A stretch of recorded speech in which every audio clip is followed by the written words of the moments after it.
What's up, everybody? Good morning and happy Friday. We've officially made it to the end of this week here. Just a few more hours of the day, and then the weekend is upon us. Appreciate you tuning in wherever, however you may be tuning in from. Got those radio dials 105.1 FM and 790 AM. Also stream us, sportstalk1051.com. Got your app, got your Google and Alexa home devices, video stream. Also up and rolling this morning, YouTube, Facebook, Twitter. What do we got on the game plan for us here this morning? What are we going to hit up? We're going to talk some Brewers with Brandon Berg coming up a little bit later on here this morning. I know we don't have anything like big breaking, but definitely want to get Brandon's thoughts on a couple of the moves made this week, most notably with the Reese Hoskins move, and kind of we're getting closer to spring training, baby. We're getting close to that. So, what other positions, what other moves do the Brewers have yet to address before spring training?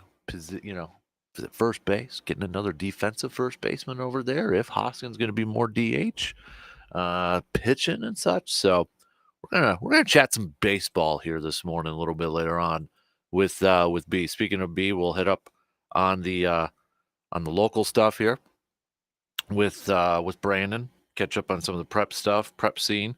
Lots going on and lots to be looking forward to. So Brandon will break it down for us, including the Carpet City Flooring Center local spotlights. We'll hit that up probably around shortly after 8 o'clock here this morning.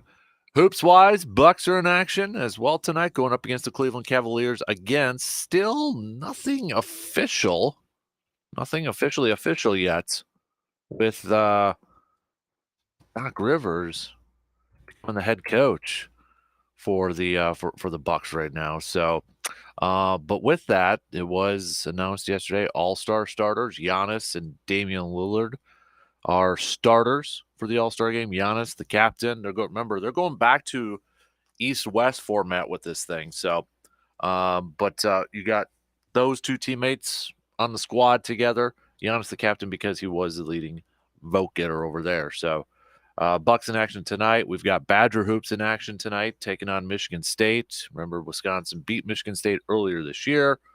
Marquette also in action tomorrow, though, against Seton Hall. So we got that. We've got cream of the crop coming up here. We've got inside the training room, Dr. Crow, Chippewa Valley Orthopedics and Sports Medicine. It is Championship Sunday. Don't forget to get your picks in by visiting sportstalk1051.com and clicking on that Fan Cave tab. Who do you got going to the Super Bowl?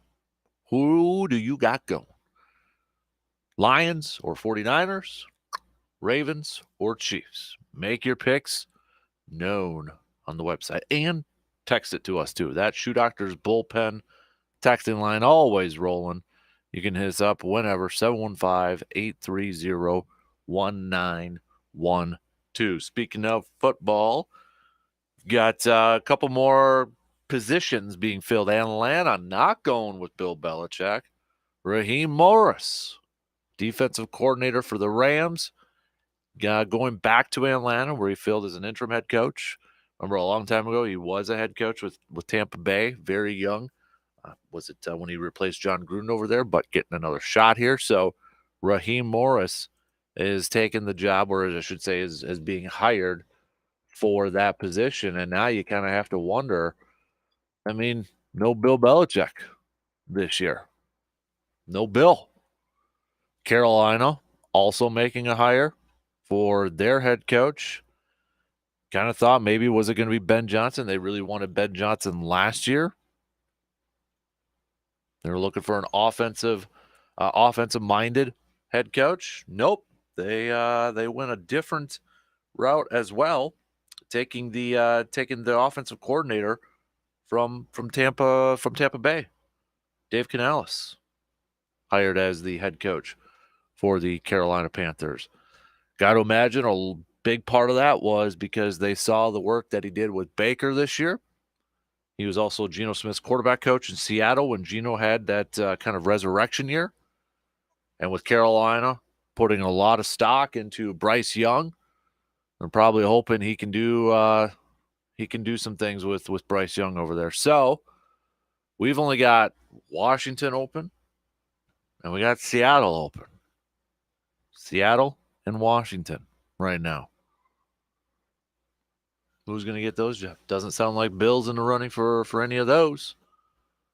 And it sounds like they're not going to be making any hires maybe until next week. So you'd have to wonder that they're targeting some guys on the championship coaching staffs right now. But maybe Bill out for a year. So we're going to talk some more football coming up here too, because we've got our consulting series is going to continue here. I want to take a look at the inside linebackers for this one, because I feel like inside linebackers is going to be an interesting one for the Packers to also address this offseason. By the way, I haven't seen any rumors yet about defensive coordinator interviews or anything like that. I know the Packers have made it official yesterday. Tom Silverstein had reported it the day before, but making it officially official yesterday. Their strength and conditioning coach, Chris Gizzi, also fired. But back to the linebackers thing. I look at this. Quay Walker, we know him. He'll be there. Finished up his second year. Do you think he took a step in his second year? I think one area that he really took a step in was kind of, not having those stupid unsportsmanlike penalties. He had 2 of them getting ejected twice in his first year. Calm, cool, collected this year. And that was in part thanks to Jair Alexander. If you don't remember that, we'll explain that coming up a little bit later on. But Devondre Campbell, could he be a cap casualty? Moving on from him, create some more cap space. And as part of that, because did Isaiah McDuffie play well enough in his opportunities this year to maybe get a shot at that starting job for inside linebacker? And if that's the case, kind of like running back, how high do you maybe prioritize inside linebacker for some depth, or maybe a new starter, perhaps in a draft or free agency? You got Eric Wilson over there too, who, backup, more of a special teams player, but I wouldn't mind him for some depth over there. So what are your thoughts on the inside linebacker position for Green Bay? Going to hit that up here. I got to play this clip because I really want your thoughts. And this is a few days old, but I just seen it. I had just seen it this morning when I was going through some stuff. This is from NFL and CBS. Ryan Wilson, former general manager, Rick Spielman, Vikings over there. So they kind of like revisited the 2020 draft, quarterbacks drafted in 2020, the top ones, okay, top five ones. And if they were drafting now, who would be the number 1 pick? Or who would be the first quarterback taken? You ready for this? Audio courtesy NFL on CBS. Let's see if they're going to let me play.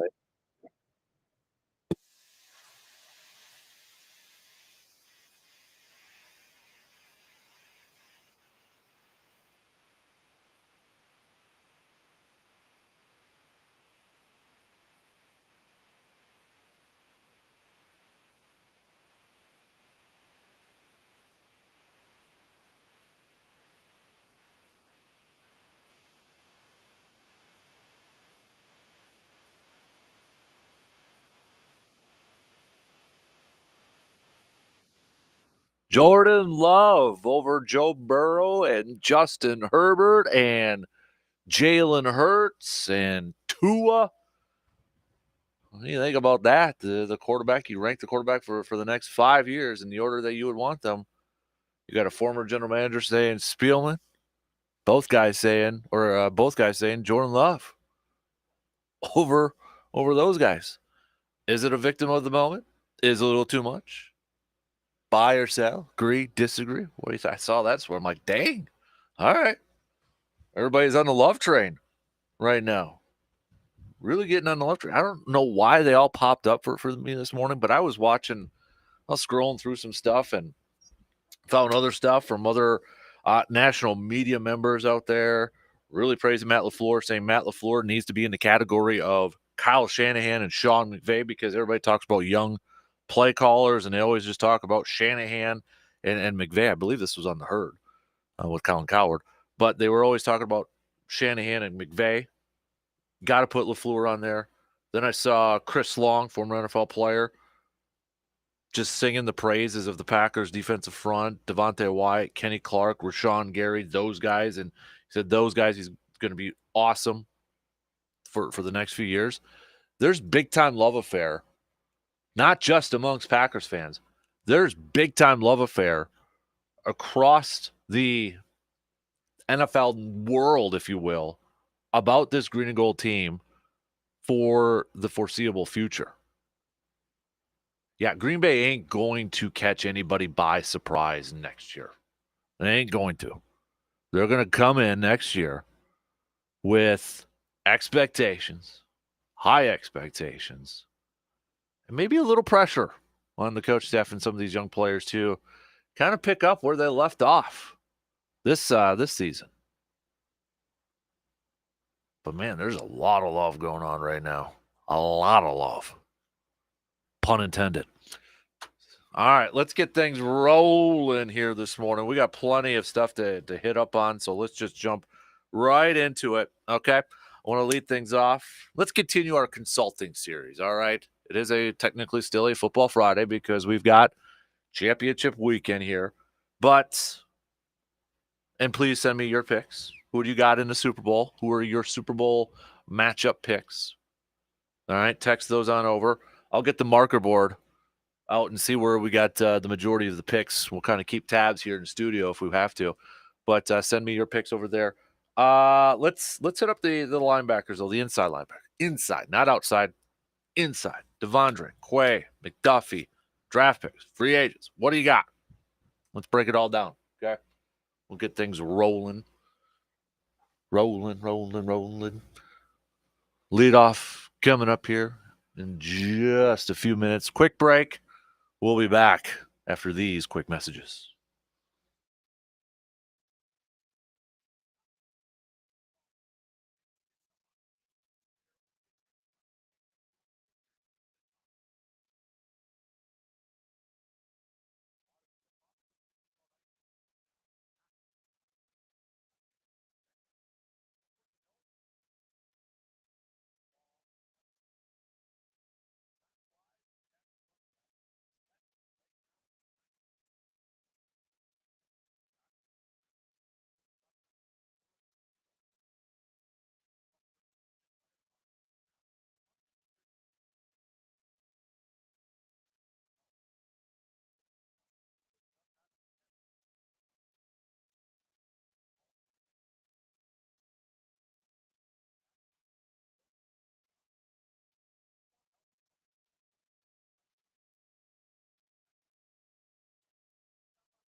It's that time of year where we may be stuck indoors for a bit, so you need to make sure your pantries, your refrigerators, and your freezers are fully stocked, people. How do you do that while also saving some money?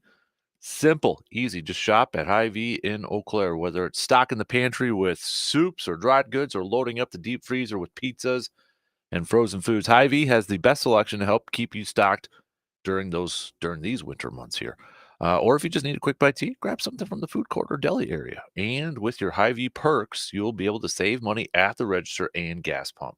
Stock up on your favorite grocery items and save money with Hy-Vee in Eau Claire. Speaking of Hy-Vee, today is the day. All right, today's the day. If you want some salmon, there's salmon event that they got going on here with Superior Fresh. Starts at 3 p.m. today, 3 p.m. to 6 p.m. Fresh salmon cutting event. It's from Hickston, Wisconsin, the Superior Fresh facility over there. Plus, you get a free Superior Fresh salad with a salmon purchase, free recipes, free samples, experts on hand to answer any questions. I'm going to try to stop on over there too. I want some salmon. I love me some salmon. All right, let's chat a little football. Don't forget, send me your picks here. Okay, send me your Super Bowl matchup predictions. Who you got? Who you rolling with for championship Sunday? Continuing our consulting work, if you will, for the green and gold. Yesterday we talked running backs. We talked defensive coordinator a few days ago before Joe Barry ended up getting let go. Today, I want to hit up inside linebackers because I also feel like this is an interesting position that the Packers got to make some decisions about this offseason here. So when I look at it, and one is Devondre Campbell. So I want to start off with Campbell here. When you look at his contract, when you look at Devondre Campbell's contract, 2024, he's going to have a cap hit of $14 million. Okay. $14 million. If the Packers were to release him, they would have a dead cap hit of about $11.6 million. So, basic math, you're probably saving, I mean, you're not saving a ton of money. You're saving, under $3 million. Okay. The better out would be is 2025, where they have a cap hit of $12.5 million. And if they were to move on from him, it's a dead cap hit of about 8. So you're up to 4.5. 2026, he's still under contract, where you've got a $12.5 million hit. Dead cap then is only 4. I wonder, though, even though you're only saving a few $1,000,000 here, I do wonder if Devondre Campbell is going to be back in Green Bay this upcoming year. Played in 11 games this year. Dealt with some injuries, ankle injuries and such.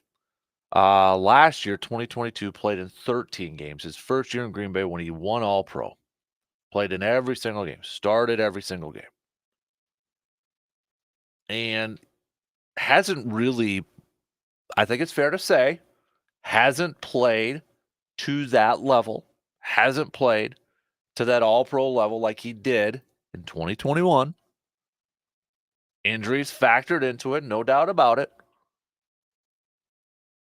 But is it worth bringing him back? And that's the question they have to answer is like, is it worth it just to keep him for another year, even though, if we move on from him, it's only saving just under $3 million per year? And where does a guy like Isaiah McDuffie, where's he at in this equation? Because it was evident. It was evident at the end of the regular season, into the postseason too. They were giving McDuffie snaps over Campbell.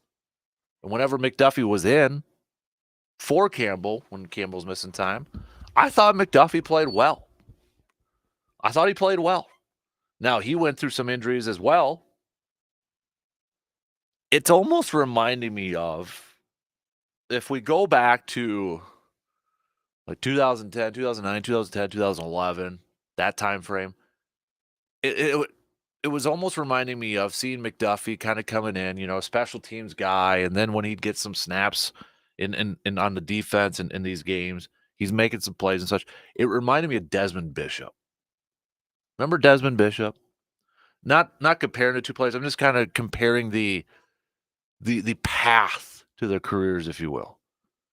Desmond was the backup to Nick Barnett and AJ Hawk. Played some time in special teams, but whenever he got on the field defensively, it just seemed like Desmond Bishop was making some plays here or there. Nick Barnett gets hurt in the Super Bowl year. Desmond Bishop plays well. And then unfortunately, the following year, Desmond, that severe hamstring injury, when he finally gets a shot, finally gets a starting shot and the hamstring injury there. But that's kind of like the where it reminded me of a little bit. Not saying it's gonna work out the same exact way. But McDuffie was a guy that what from when I was watching, from what I had seen, a guy that was quicker to hit the hole in a running game, sticking his nose in there, a little bit quicker sideline to sideline. And I just wonder, does that fit better with Quay Walker also being the other inside linebacker? Quay Walker is a guy that I think with his speed, you can utilize him in different ways, blitz packages, coverage, that sort of thing. And you just kind of wonder, is the better duo that fits and a lot of this is going to depend on who the defensive coordinator is going to be, right? A lot of this is going to depend on who they bring in and what their scheme or what their goals are, what they envision this defense, how they envision it, how they want to play. It's going to depend a lot on that. But part of me just wonders, is this group better when McDuffie and Quay Walker are out there? I personally believe McDuffie is a better run defender than Devondre Campbell, just from an eye test, because I feel like he's more aggressive hitting the hole. He's more aggressive getting through, the tackles or other defenders, weaving his way through traffic and getting after the run defender. So if Green Bay decides to move on from Campbell and maybe give McDuffie a shot, honestly, I wouldn't be that upset about it. But if they do that, now if they do that, I do think they have to potentially look at the draft and just add a little bit more depth over there, because if you do move on from McDuffie, and the thing is, McDuffie's entering his final year of his deal. So if they give him a shot and he goes out there and balls out, you're going to have to probably give him a new contract. So if you move on from Campbell and you give McDuffie, his shot, you still need some more depth at that inside linebacker. And I know there's probably a lot of Packer fans saying, for how many years have we talked about drafting an inside linebacker for this team? And it was like, oh, Blake Martinez mid-round, Jake Ryan mid-rounds, you got to go through lists. And finally, Quay Walker was a first-round pick. Now here we are again, potentially. But I don't know if it has to be a first-round one. I mean, maybe if there's somebody there.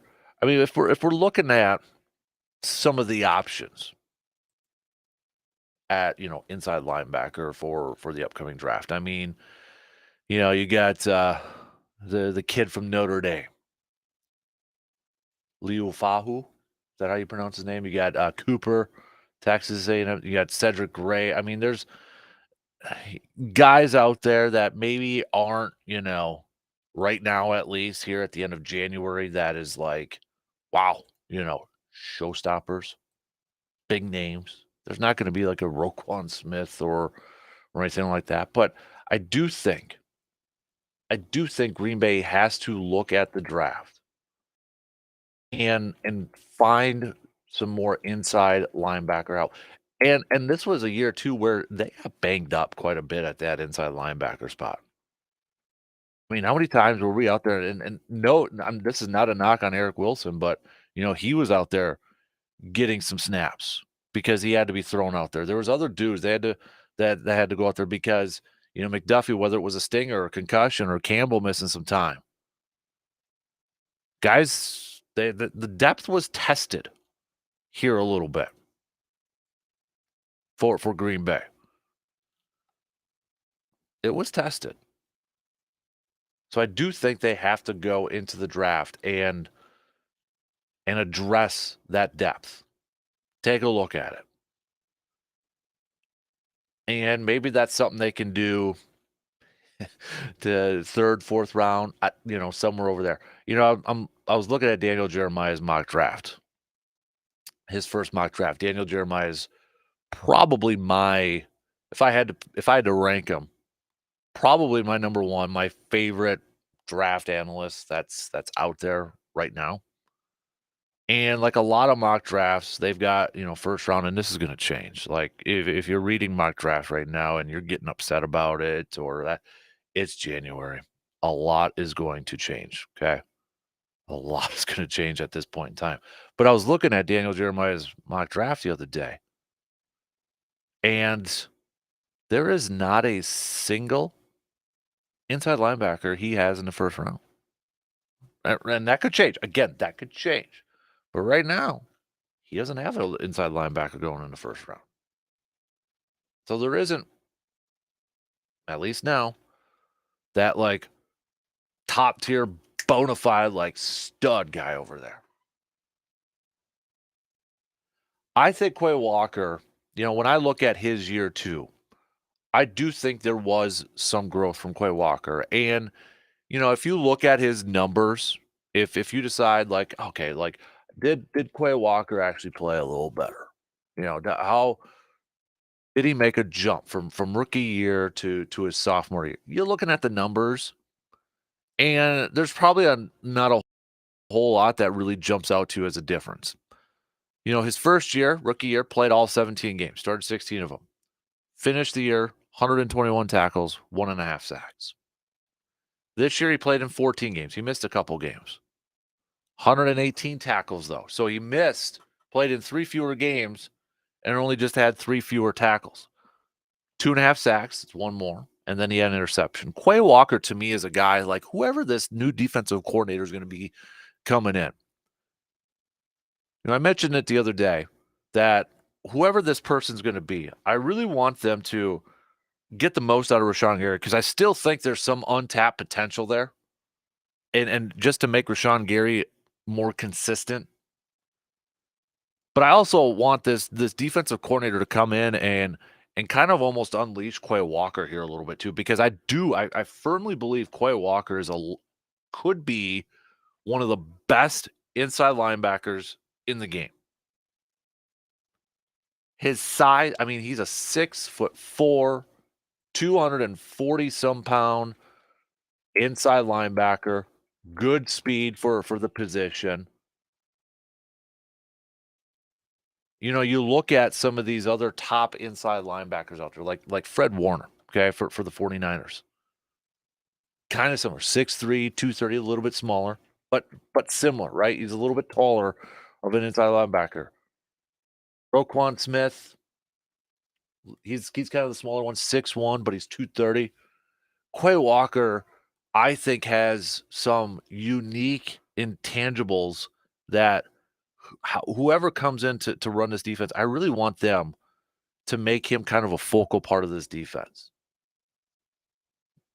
and utilize him in different situations, whether it's on a blitz, whether it's, maybe coverage here a little bit, but really trying to get the most out of him. I still think there's some untapped potential for a few players on this defense. And that's kind of why I want a defense. Me personally, I want a defensive coordinator that's maybe a little bit more aggressive, because I do feel like there's guys here that we haven't seen really hit their peak yet. I know we're not talking about this position, but I'll say like defensive lineman like Devontae Wyatt and such. I feel like there's more there. Rashawn's one, Quay Walker's one here too. And he's still young. He just finished up his second year.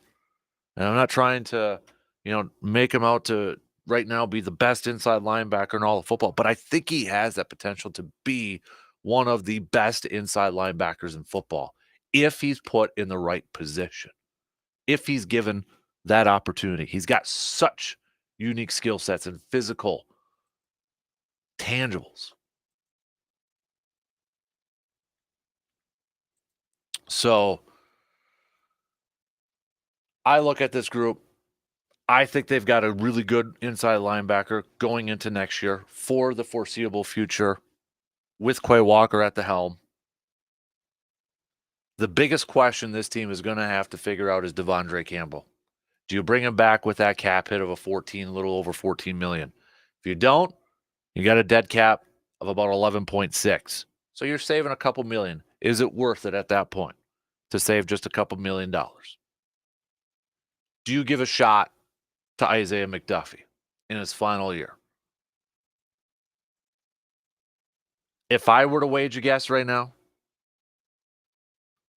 if I were to make a prediction, I think they move on from Campbell, and I think they roll with Isaiah McDuffie to be that other starter next to Quay, and they look for another inside linebacker in the draft. That's my prediction. Could be completely off. That's how I see it rolling. I think you bring back Wilson for a little bit of depth there, but special teams play too. I like that guy a lot.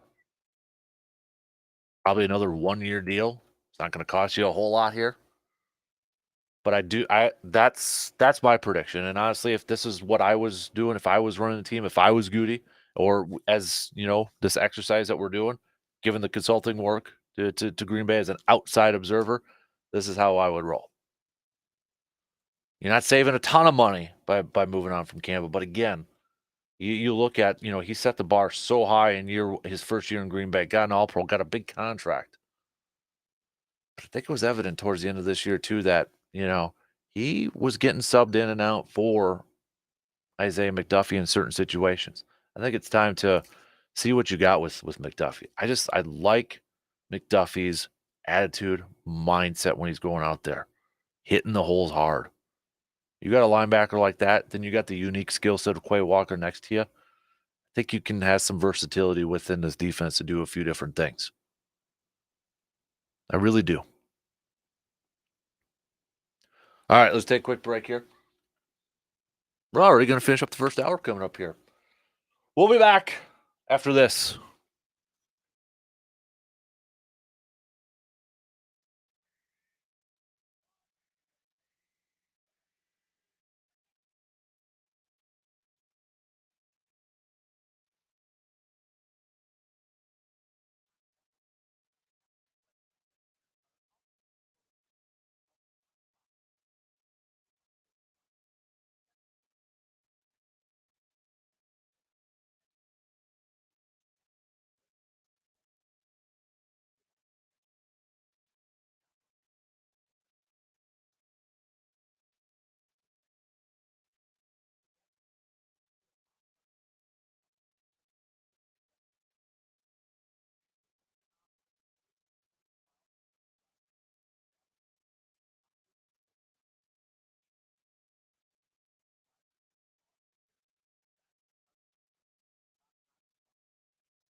Looking for that caffeine kick to get you going each morning and throughout the day? That's simple. You're looking for Cabin Coffee in Altoona. Whether you are in the mood for coffee, tea, or an iced energy drink, Cabin Coffee has something to help get you going in the mornings and throughout the days.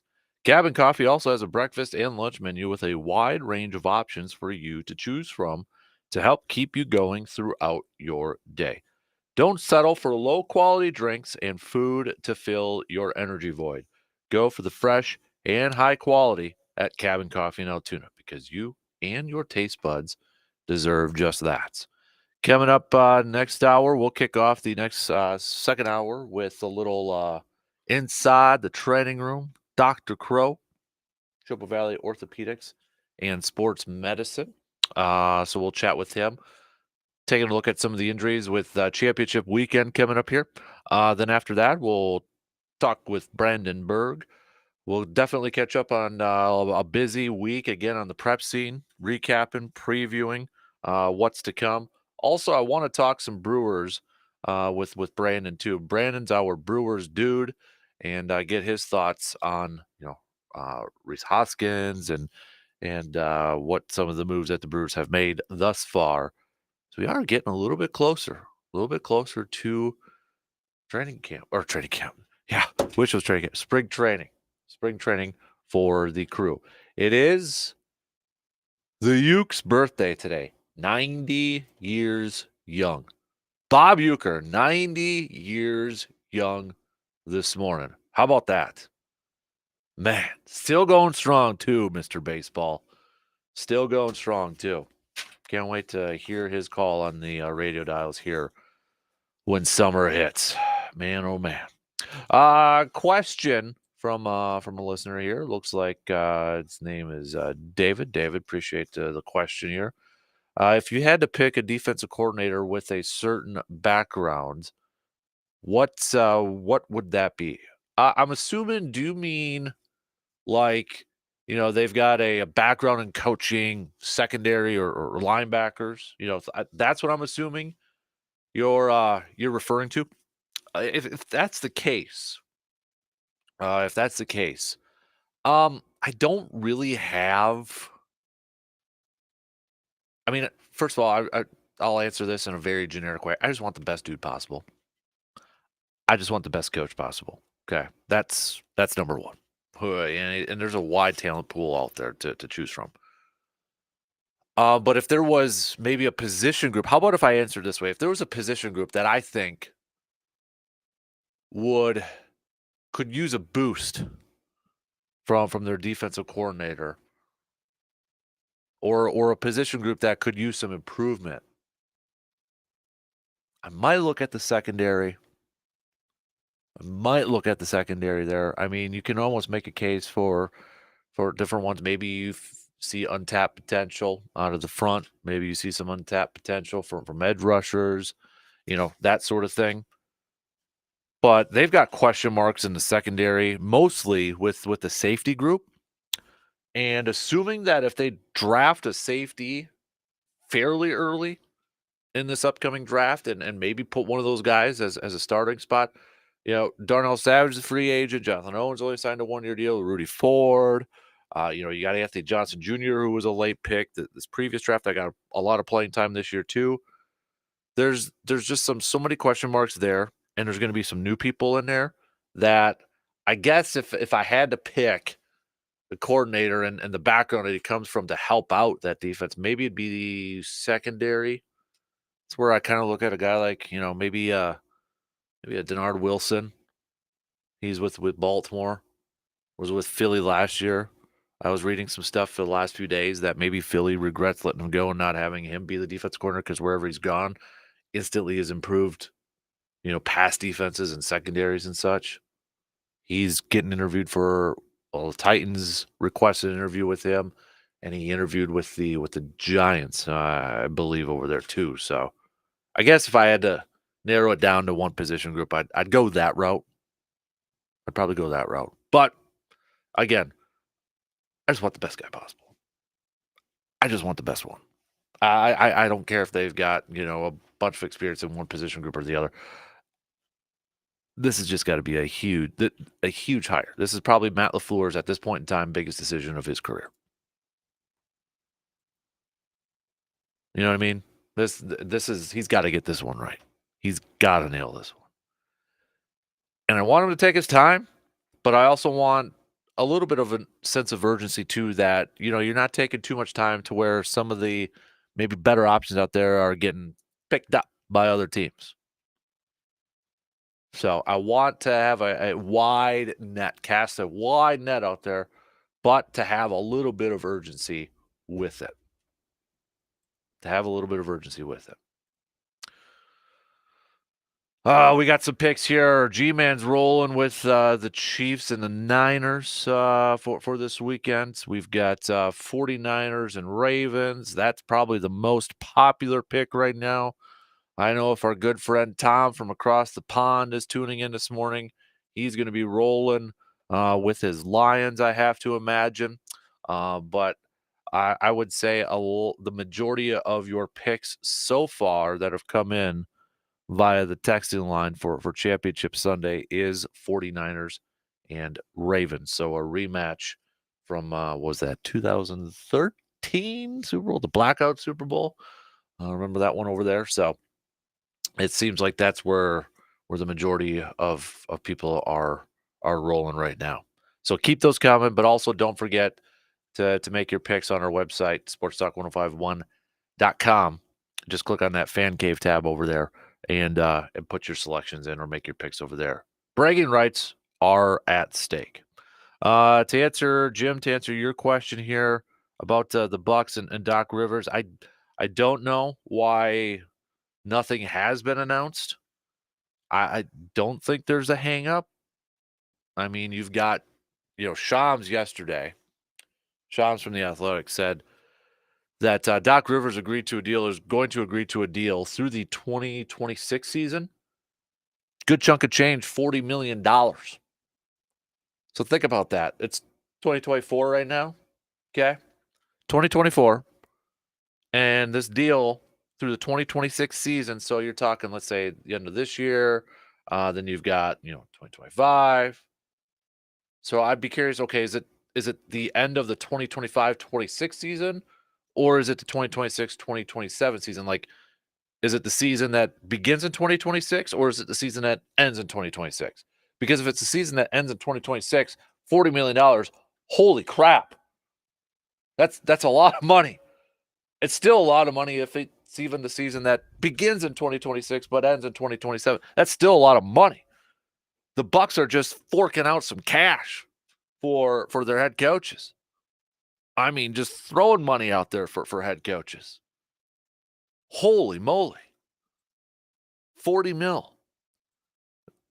So I don't know why it hasn't been officially announced. I haven't seen any reasons or any speculation of maybe a holdup or such, but maybe it's just a little bit. Maybe Doc is kind of trying to find some coaches to join him and such. And, when it becomes officially official, he'll have his staff in place right away and kind of, ease in on that transition there. I got to imagine if it is going to happen that he's already kind of working with the coaches and talking with them and such. Maybe trying to stay out of the spotlight until he's ready or until they're ready to go out on the court there. But, they got Cleveland tonight, New Orleans tomorrow at home. Then they start that road trip. So maybe he'll join them starting with the road trip. Because really, again, they don't have a lot of break time here until that All-Star game. And I can't imagine they would wait till the All-Star game to incorporate him, if you know what I mean, to incorporate him into the team. But I guess never say never at this point. But that's a boatload of cash to bring in Doc Rivers. Holy moly. But I guess if you got an ownership group that's money's no object, and they just throwing it out there for coaches to try to bring in the right guy. I mean, hey, you want this from your Brewers team, right? You want the Brewers to be shelling out some cash and throwing money willy-nilly at times. So your basketball team's doing that. The basketball team in that city is doing just that. coaches and players. They're paying luxury taxes. So at least one team is doing that. Can't compare Green Bay because they do have a salary cap and they are always right. I mean, they're spending money too. So yeah, I don't care. I mean, it's not my money. So I mean, if they want to go out there and shell all that money out for coaches and all that, don't bother me. Not my money. I just know that's a boatload of cash they're going to be spending on 3 coaches.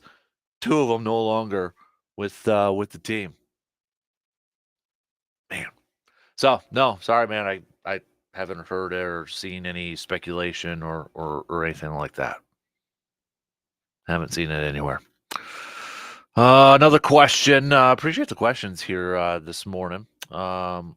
With the Bucks, do you think there's going to be a little bit of a down spiral once Doc comes in and has his new coaches in there until the players can kind of get used to what he wants to run?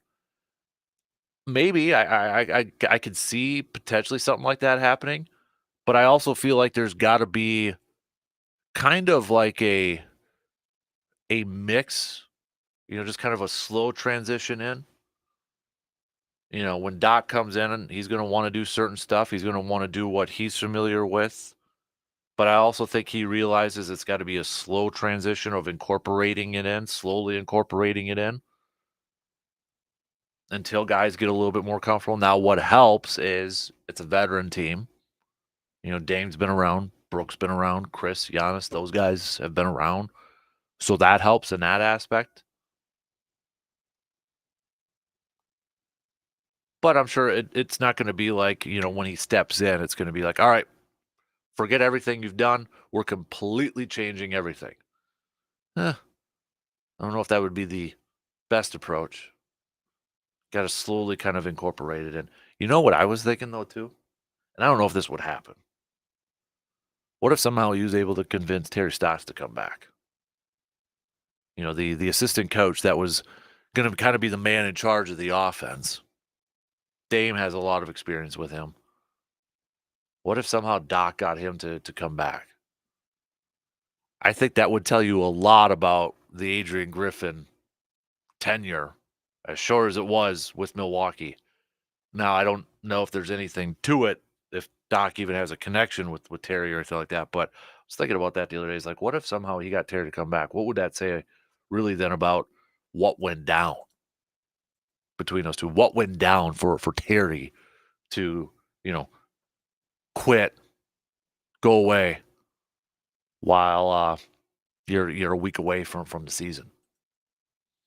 All right, shot clock's going to cut me off here, so we'll kick off the next hour with a little inside the training room with Dr. Crow. Then we'll hit up Brandon, talk some Brewers. Switching gears here a little bit, we'll talk some Brewers with him, get his thoughts on the Rhys Hoskins signing, and just kind of where the team's at, where where else should they look at? Where else should they focus? What other position groups should they focus on as we get a little bit closer to spring training here? So we're going to talk some Brewers, change it up here a little bit. Definitely get back to some more football talk and all that fun stuff as well. One in, we've got a couple more hours to go. Stick around. We'll be back after these quick news updates.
Expo.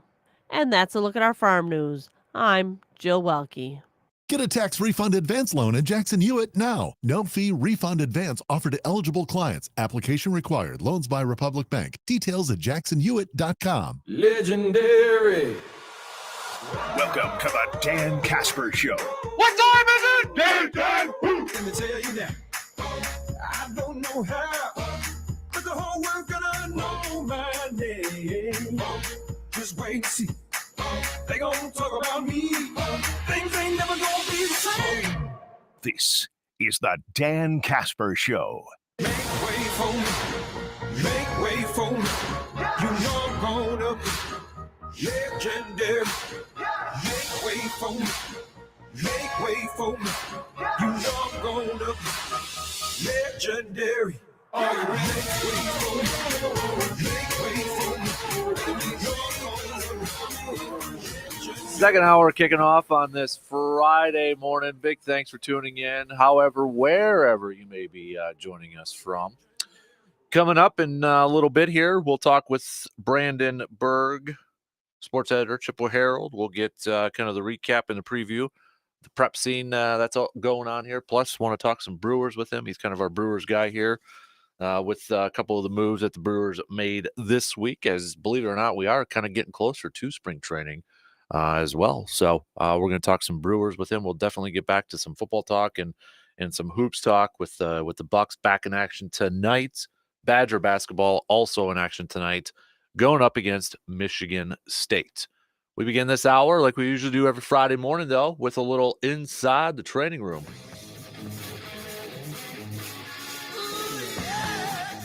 Paging Dr. Crow. Breaking down the latest in sports injuries. It's time for Inside the Training Room with Dr. Crow. You better call me a doctor. On the Dan Kasper Show. Somebody give me a doctor. He's Dr. Crow, Chippewa Valley Orthopedics and Sports Medicine. Good morning, Austin. How you doing, bud? Great. Let's begin with some football stuff here. Let's take a look at the 49ers. So Deebo Samuel, I think, is probably one of the biggest unknowns out there, and he left the game against Green Bay earlier due to a shoulder injury, and it's a shoulder injury that apparently he's been dealing with throughout this season. Now, I haven't seen anywhere where they've really said exactly what it is. I know Kyle Shanahan said a couple days ago that, he's hurting, but now he's feeling better. Is there any a few different possibilities what he could be dealing with a shoulder injury that could have kept him out of that game on Saturday night and maybe potentially this game on Sunday? Yeah, I mean, it's hard to say for sure. When you watch the game with the Pack, the interesting thing on that was a lot of times the speculation was at the time it was a head injury. Yeah. It certainly didn't look like a shoulder injury of any significance. But you can have an injury that's present and you can get it aggravated. But of course, that begs the question, like you just asked, what is exactly that injury to the shoulder? So, usually, they can be things, and in a young athlete, you're not thinking rotator cuff generally, so it's probably going to be something more labral based, which could be a shoulder instability type problem. You could have like a shoulder contusion or something like that, but that usually doesn't linger as long as this. So I would say the most likely suspect would be a labral injury to the shoulder resulting in some subtle instability. Now, if he was having full dislocations or something like that, that would probably shut the season down. But I would guess something along those lines. And sometimes you're able to rehab through those and make it through the season. Sometimes you're able to rehab and avoid surgery altogether. But you're right; they have not disclosed exactly what the injury is. But I would guess it's something along those lines. So if it's like a labral injury or anything like that, and I guess to kind of put it bluntly, could they shoot him up and kind of numb the pain and have him go out there, or is there a major risk for making it or hurting it worse? Yeah, so that is one of the injuries we do not recommend doing that for. There are some. Generally, the indications for doing that are things that are painful, but have little to no risk of progression. So things like AC separations in the shoulder. They hurt like a son of a gun, but really it's unlikely you're going to damage them further. So those you can numb up, and then you pay the price when the numbing stuff wears off, but it's not really dangerous. Hip pointers, things like that, rib injuries. those are things that you can inject and say, all right, we're going to numb this up, but the odds of you having something bad happen is very, very low. And I got to wonder. In this circumstance, go ahead. No, go ahead. So in this circumstance, you numb the shoulder and he injures it further, you could create a bigger labral tear or a bigger problem. So that's not something that we want to do because, again, you risk progression and worsening of that injury. I was just going to say too, I mean, the style he plays, like, they use him as running back, he's a physical runner over there too. So I got to imagine, I mean, Yep. You factor that in just because of the style that he plays, being that physical, that's got to make things more difficult to kind of plan for too. Absolutely. Yeah. He's all over the field and they certainly use him in a lot of ways and just due to his versatility. Yeah.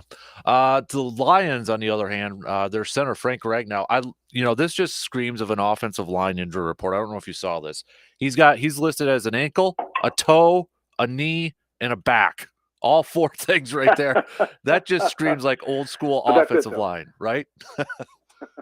So he suffered a sprain. They'll tape him up. Yeah, he suffered a sprained knee and a sprained ankle against the Buccaneers, and I think a lot of people, at least on social media, was like, "Oh boy, he's got to be done." He played through them last week, but I mean, that's got to be a lot to go through those situations for a center of all positions too. Yeah, I mean, in the trenches, it's pretty intense warfare down there. So yeah, those guys really, if you break it down and you came to any offensive lineman in the middle of the season, and I'm talking almost any level, but especially collegiate and professional. I mean, every one of those guys has some little ding along the way. They're like, what, I rolled this ankle earlier, it's sore, my shoulder, my finger, you name it. They're just large human beings that are bashing on each other, day in and day out. So, but that's a pretty extensive list that he has. So, the question is the severity, and clearly he was able to play through him before, and without any real definitive additional injury, you suspect he'll be able to continue to play. But yeah, I mean, and some of those things are, for example, like a toe injury, though that might be something that you could try, medicate and make a little less painful. But some of them you just got to see how they can play. And these guys are troopers and they're going to get out there and do their best. And so I would expect him to be out there and playing. Christian McCaffrey here quick. So last week, and I know they're not really talking about this week, but during the game, the cameras caught him, on the sidelines, and there was like a trainer that had one of those, like those, what do you call them, muscle things to kind of keep his hamstring loose. Theragun. Yeah, to kind of keep his hamstring loose, and they were downplaying it there, but I know he'd been dealing with a calf injury for the last couple of weeks. Could it be something as simple as they were just keeping him loose, or do you think there was potentially maybe something lingering there? Because we know he's had issues with soft tissue injuries throughout his career.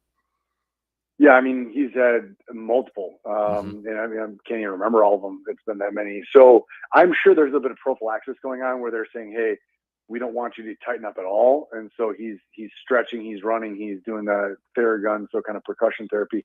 Those are all different things that you can do to try to stay loose and prevent something from actually really becoming a problem. But, we've touched on this in the past. I mean, anytime you have a significant, whether it's hamstring, calf, you name it, groin, any of those things, when they heal, they never heal 100%.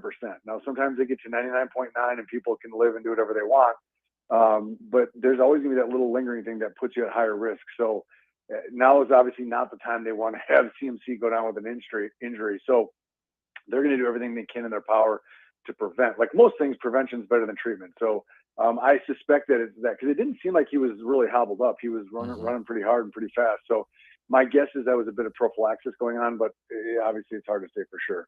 And to kind of feed into that, I know I sent you this screenshot the other day, but apparently, we talked about Matt LaFleur said that they were going to try to figure out the soft tissue and hamstring injuries with Christian Watson and Eric Stokes. And then there was an article, PackersNews.com, that source said that the Packers plan to send both players to Badger Athletic Performance on the UW-Madison campus, where clinical assessments will be done to better understand how the force of their on-field movements are affecting their bodies. And they got Badger Athletic Performance Director. He's among a small group of specialists who received $4 million in funding from the NFL to study hamstring injuries. I had never heard about this before. Was that something you've heard about before, Austin? Not specific to this, but after you had messaged me that, I did a little bit of legwork on it. when and this is now a number of years back, I did my training at the University of Wisconsin for residency. While we were there, they had basically, advanced camera analysis of athletes running and sprinting, and they were trying to assess the strain on hamstrings. So I bet you it's off of that study originally, and they've just kind of taken it a step further. And so they're trying to look at, different cadences and strides and when people injure it and things that they can do to try either modify running styles or something along those lines. Maybe things that if it's a specific point in the stride, if they can focus on that, or maybe stretch a certain muscle group to help offload things. It's obviously a complex topic for sure. But again, back to my point I just made, I mean, prevention is better than treatment. So if we can find a way to say, look, if we're able to modify this little thing, we can decrease hamstring injuries by 20, 30%. Because at the end of the day, I mean, to put it bluntly, the NFL is a product that they want, and the athletes are that product, right? So if the athlete's injured and sitting in the sidelines, that messes up the product. So they want to do everything they can in their power. It's not really altruism with the NFL. They want their athletes out in the field participating. So, they're looking for ways to do that. And so I bet you it's off of that, because UW was doing that way back when I was in residency, and I'm guessing it's something along those lines that they're looking to do to try and prevent further hamstring injuries. But it's going to, something that's not going to go away. But if they can find ways to just decrease it by percentages, I mean, all of that adds up in the end. Yeah, and I know, Packers let go of their head strength and conditioning coach on there too. So it seems like they're trying to find something different to combat these soft tissue injuries. But I feel like a lot of it though too is just freak stuff that happens with these soft tissue stuff. Yeah, and again, there's, like we talked about, you have an injury once, and it's like that athlete now has a risk factor. You can't make that go away. So, with Christian, his was a re-injury, right? So it's something that, is he going to be at high risk next year and throughout his career? Yes. I mean, does it mean it will happen? No, but it certainly puts him at higher risk. And whenever I see strength and conditioning coaches get nailed, you always feel bad, because a lot of these guys in the off season are doing training on their own. One of my good friends is the strength and conditioning coach for the Houston Texans. He's been doing it for a long time. He was at the Denver Broncos prior to that. And so, he's luckily, he survived 3 separate head coaching changes down there. So he must be doing it right. But whenever you see guys, I mean, he and I have talked about this. He's like, look, a lot of these guys are doing their own workout programs and their own things. I mean, you see the off-season training. It's not all done with the team. There are guys that do that, but a lot of these guys are on their own. So it's like, how do you really put that on the strength and conditioning coach for them to somehow prevent every hamstring or groin injury? It's tough, but then again, someone's got to be the scapegoat. So that's the way the game works. Exactly. Can he take the job in Green Bay? Maybe have him, convince him to move back up here or something like that. Well, he's from Cedarburg.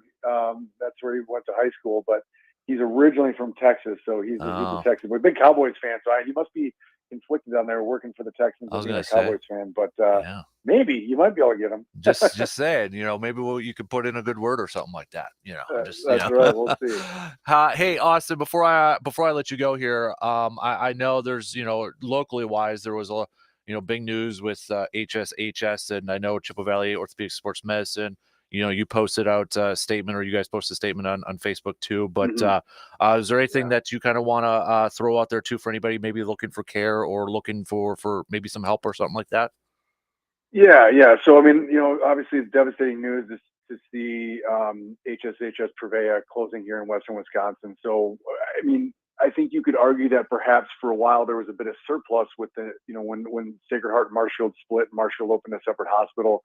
But at this point, with the closure of Sacred Heart and St. Joe's and Chippewa, I mean, there's going to be some constraints on our medical system in the area. And so I think that's going to be something that people are going to have to work through. And I think I can tell you that we on the medical side are doing our best to try troubleshoot this problem and come up with solutions.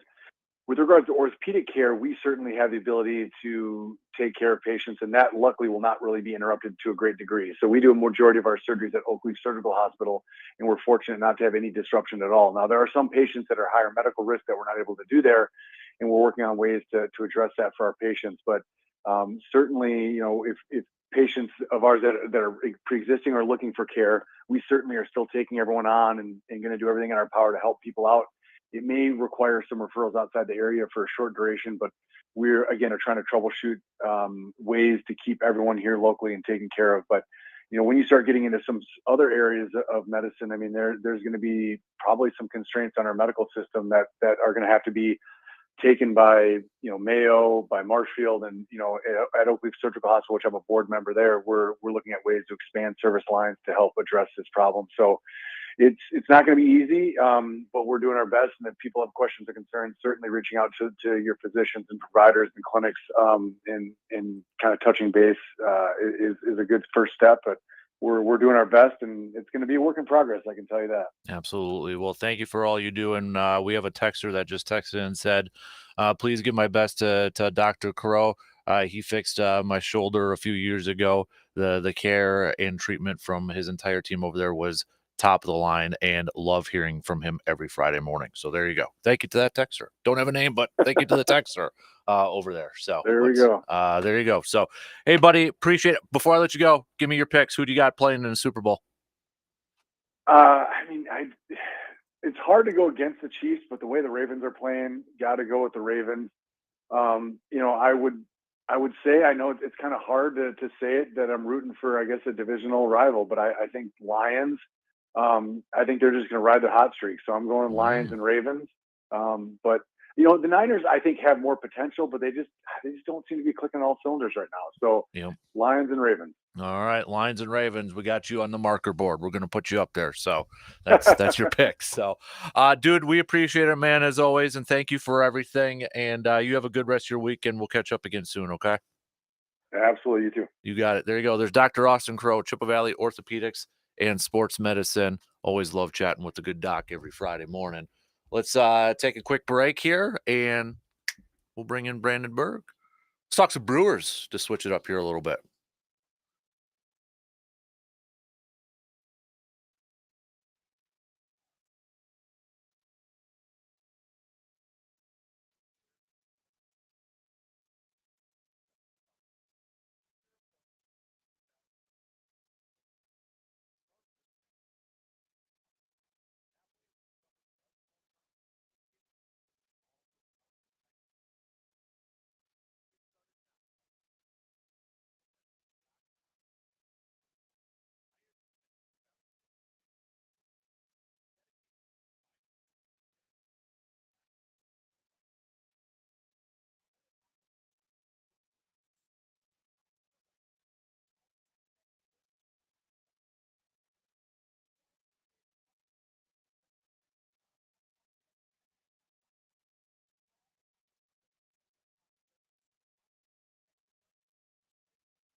Big thanks again to Dr. Crow, Chippewa Valley Orthopedics and Sports Medicine, for our Inside the Training Room segment.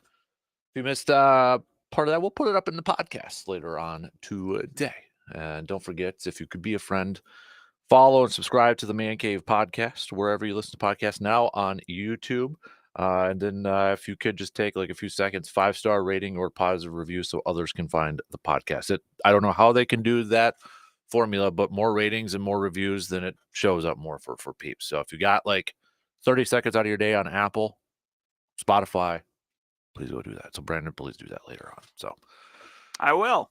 Please, I'm going to hold you to You it. did say please. I said please. We're going to catch up on some of the prep stuff here just past 8 o'clock when we do the Carpet City Flooring Center local stuff here too, because I want to talk some Brewers with you, man. Let's start off with, I know it's been a couple days, but I've been saying, we talked about it, but I'm like, I can't wait to talk to Brandon about this to get his thoughts. He's our Brewers guy on this, our Brewers dude. Rhys Hoskins, do you like the move? What are your thoughts on the move? It's a 2-year deal. I know Jeff Passan said there's an opt-out after the first year, but your overall, and do you think he's going to play more DH than first base because of his defensive play too, which Matt Arnold said last year, hey, we're not going to sacrifice defense for offense?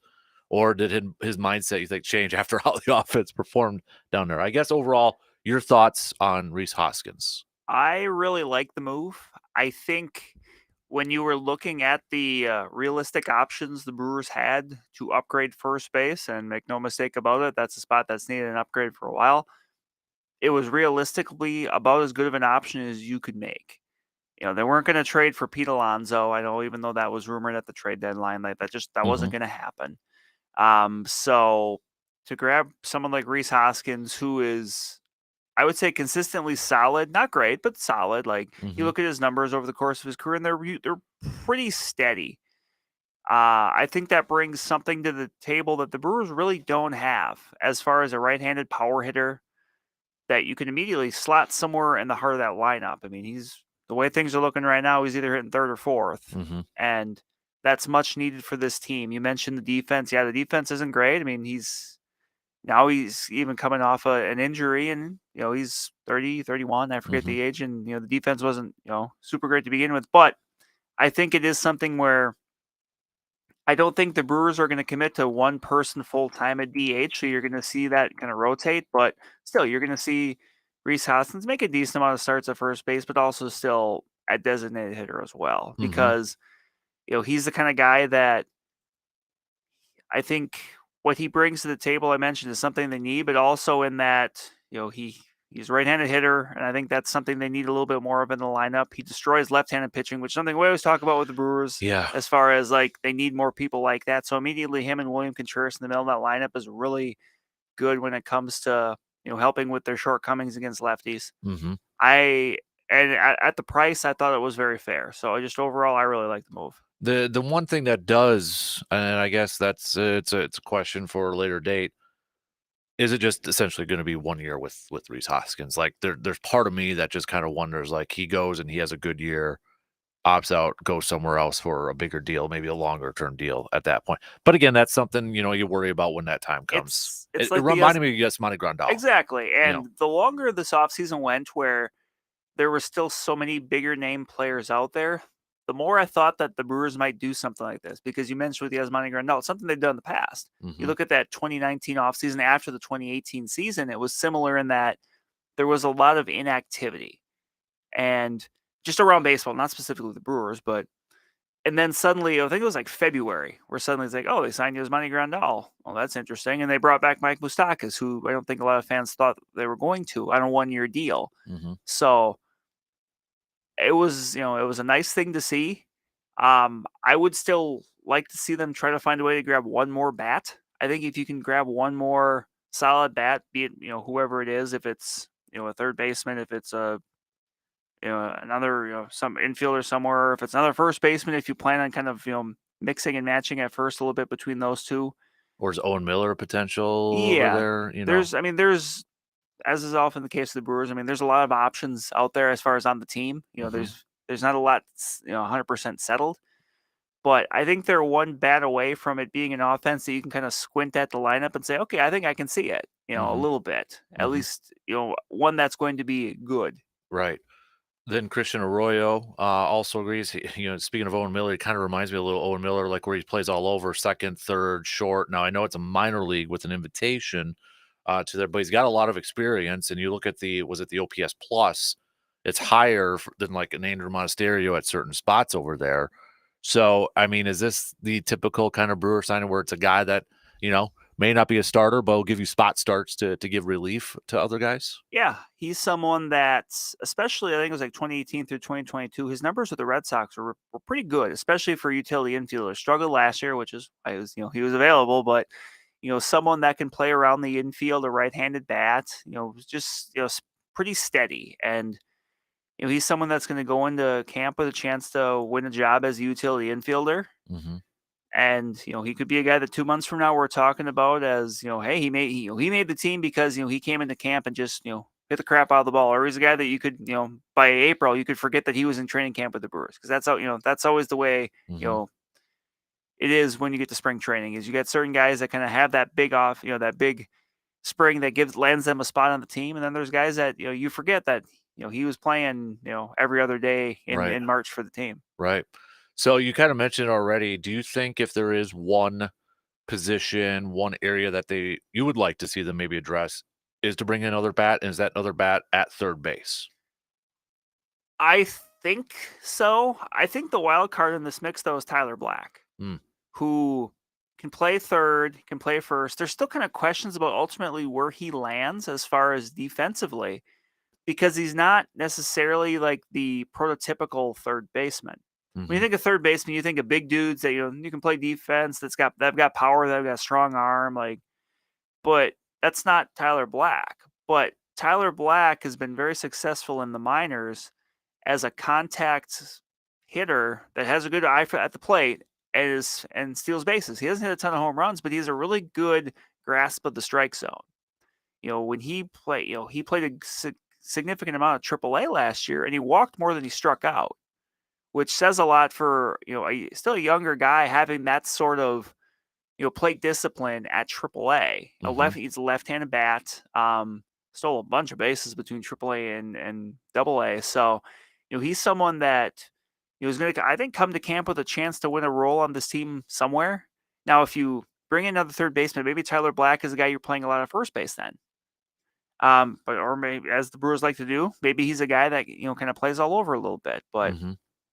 He's another guy that, if he's not on the radar yet, maybe he should be pretty quick as far as fans go, just because you haven't seen him play yet at the majors. But also, I think something that's going to be interesting, and we can certainly talk about this next month once pitchers and catchers report, is I'm curious just in general to see with Pat Murphy if he does anything differently than Craig Counsell did, as far as just lineup construction, how he plays people in certain spots.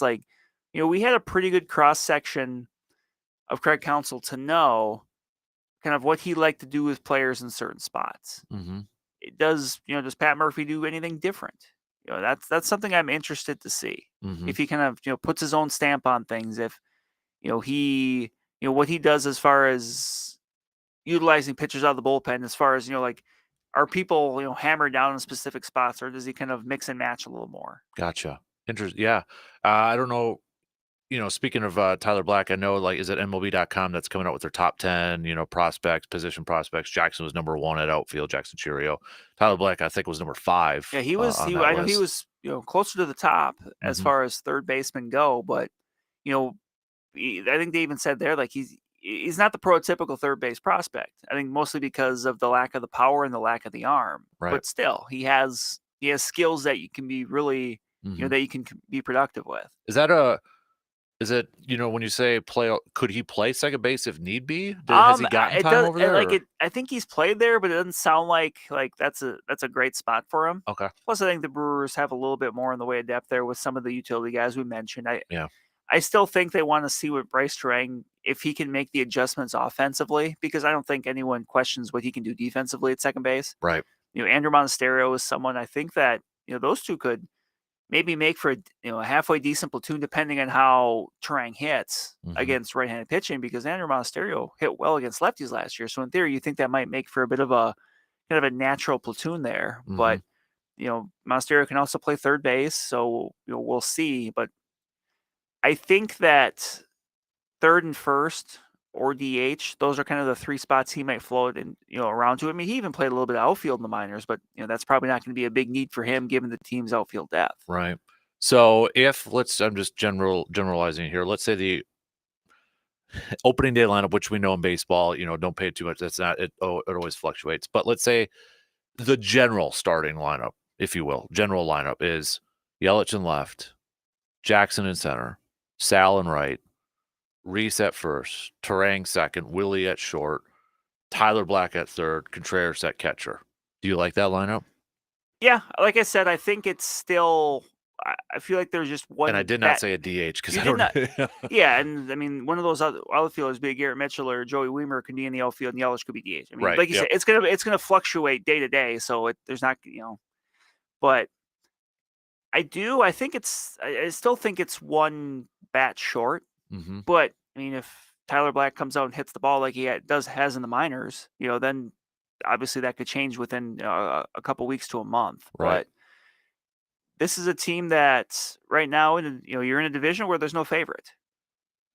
This is, Is that surprising that the Cubs haven't been as active that I think a lot of people thought? A little bit. I mean, because that was kind of I think the feeling when they got Craig Counsell was like, they're bringing him in, but they're spending money on him because they're also going to spend money on the roster, and they really haven't. Right. They haven't done anything. Like they've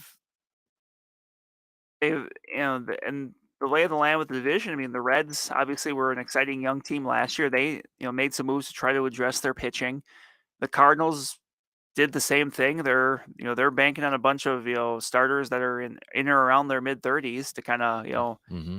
augment that core that they've got of Goldschmidt and Arenado that's a little bit older, but still Brewers fans are very well aware of what those two guys can do. But Right. And you've got the Pirates, who are kind of a younger team. They got off that really hot start last year. So I think right now it's up in the air. Like it just, you don't know. And a lot's going to change because there's still people out there and things that happen, but it's just going to be very interesting, and there's a lot of teams I think you could make a case for. And I mean that's going to maybe make it exciting, but also I think for Brewers fans, like in some ways it's a different situation to walk into the year in, where the last few years, they've kind of walked in feeling, even if not everybody felt that way, they probably walked in feeling like, hey, we're the favorite here. Mm-hmm. Now I just don't think there is a favorite. Mm-hmm. So it's kind of, I don't know. I kind of like it in that it is less. I don't say there's less expectations, but there's just that less belief of like, well, you have to win. Like even though you're, as of right now, you're bringing back Corbin Burns and Willie Adames. That's I don't think it's necessarily like super high pressure. Like say like the Brewers in 2011 were. Right. Like where you knew this was it's a like, final. oh my gosh, it has to be this. Right. I don't have that feeling with the Brewers where, yeah, if ultimately they don't have a what they deem a successful year, Corbin Burns and Willie Adames move on. Yeah, that's disappointing.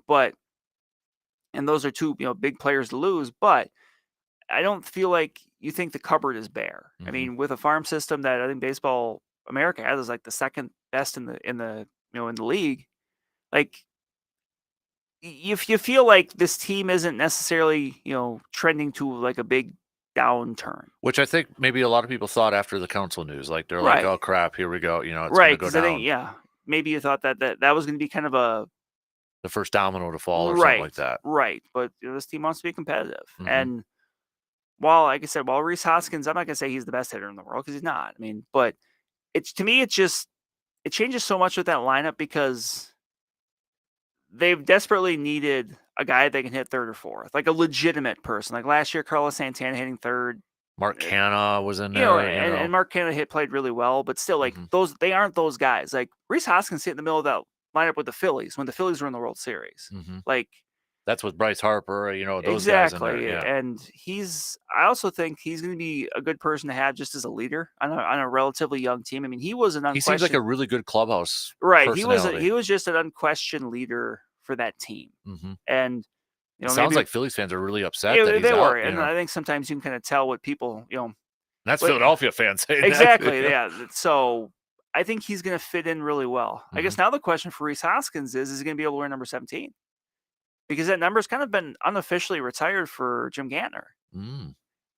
Just think about it. There really hasn't been anyone that's worn number 17 Yeah, I in never recent thought of that. history. So, that'll be something interesting to.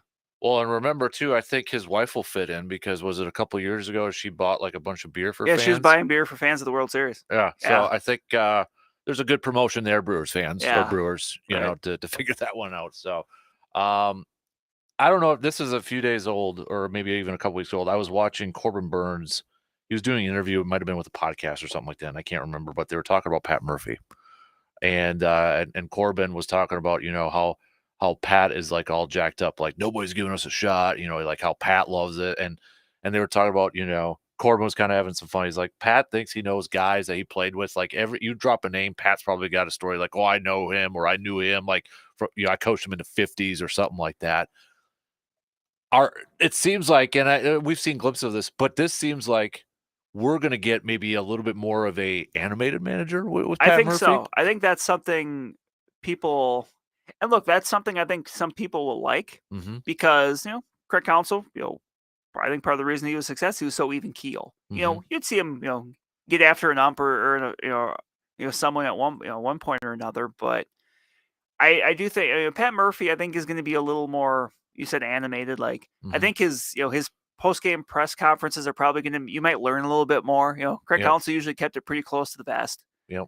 I think that between him and Ricky Weeks, I mean, those are two guys that are I don't think they're going to be afraid to speak their mind. Right.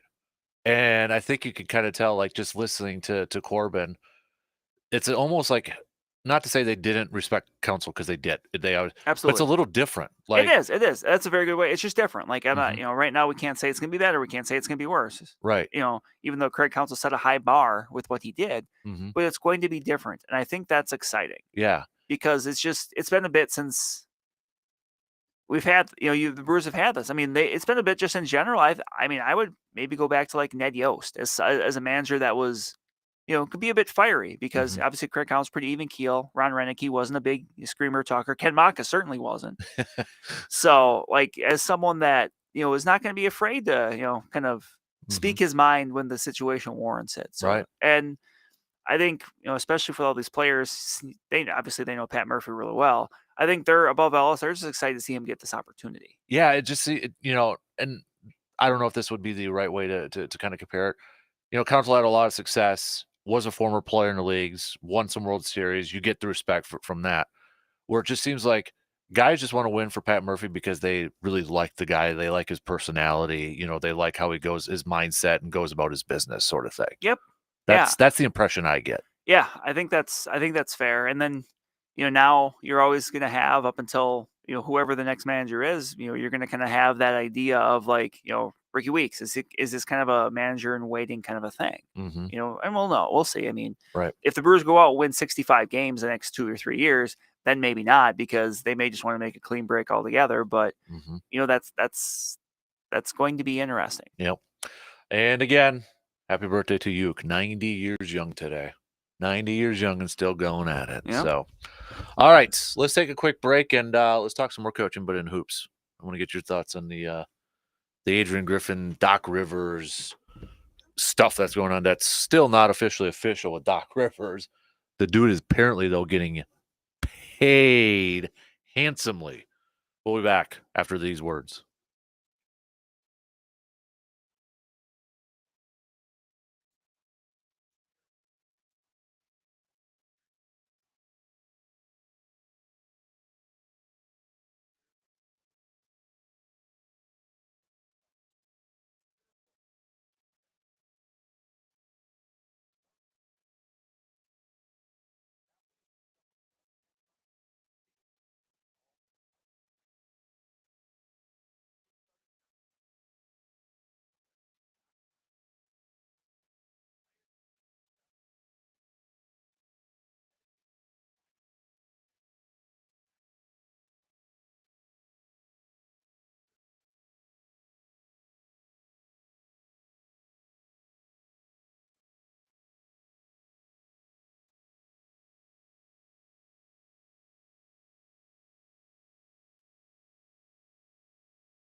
Tax time is here. I'm actually I got a meeting with my accountant later on this morning for tax returns. So if you're wondering maybe what to do with those tax returns for this year, you want to maybe look at updating your flooring game in your home or your man cave or your bedroom or something like that, head on over to Carpet City Flooring Center. Our good friends over there at Carpet City Flooring Center. They'll help you find the flooring that would look amazing in your home, that works best within your budget. It's probably time to update some of that flooring in your home. So with your tax return this year, if you're thinking about something maybe to use it for, invest in your home, invest it with with the help from Carpet City Flooring Center, whether it's Rigid Max flooring or if you're looking for some new luxurious looking carpet or some awesome looking tile like we did in the man cave in our house. And I know eventually Veronica, my wife, wants to redo the kitchen with Carpet City Flooring Center. They got a bunch of different styles and options for you to choose from, and just a fantastic team over there to work with. We're going to do the Carpet City Flooring Center local spotlight just coming up past 8 o'clock here. Before we get to that, though, still nothing officially official with Doc Rivers being the head coach for the Bucs, and the Bucs play tonight against the Cleveland Cavaliers, and they got another game tomorrow against New Orleans. But Shams from The Athletic is saying through the 2026 season, he's getting $40 million. My question for this, Brandon, is it the end of like the 25-26 season, or is it the 26-27 season? Because if it's like the 25-26 season and he's getting 40 million, holy crap. I mean, it's still a lot if you even add another year on there. That's a boatload of money, considering too that they're paying off Budenholzer yet. They got to pay off Adrian Griffin. Hey, I guess for Brewers fans, that if you want your ownership to spend money, at least the Bucs are Right. at this point in time. Although you probably prefer it was not on 3 different head coaches at the same time, but you know what? Your thoughts when you first heard Adrian Griffin was let go? I was surprised, but I don't know if I was surprised. Like, were you surprised like they actually did it? Yes, I think Yeah. I was more surprised they actually did it than above all else, because I know they were 30-13 or whatever, but if you've watched a fair amount of Bucs game, you could tell it just wasn't working. Right. Like, they're not gonna, they understood it wasn't sustainable to win every game 140-134. Yeah. Like, you have to play some semblance of defense. Like, even in the NBA, you have to play defense at some level. So, and I give them credit, because it could have been easy to say, well, we just hired this guy, we can't get rid of him right away. Like, if it's not working, it's not working. Like, the worst thing you can do when you make a mistake is you keep making the mistake. Yeah. Like the old saying, what do you do when what's the first thing you do when you're in a hole? You stop digging. Like, if it's not working, it's not working. And when you hear, that, he might have lost the support or the belief from some of the star players on the team, like that's a bridge you really can't come back from. Right. So you just have to kind of rip the Band-Aid off now and, try to get things figured out. Because ultimately what matters is April, May, and June. You can, you hit some bumps now, and you do this now, and you get some chance to kind of blend.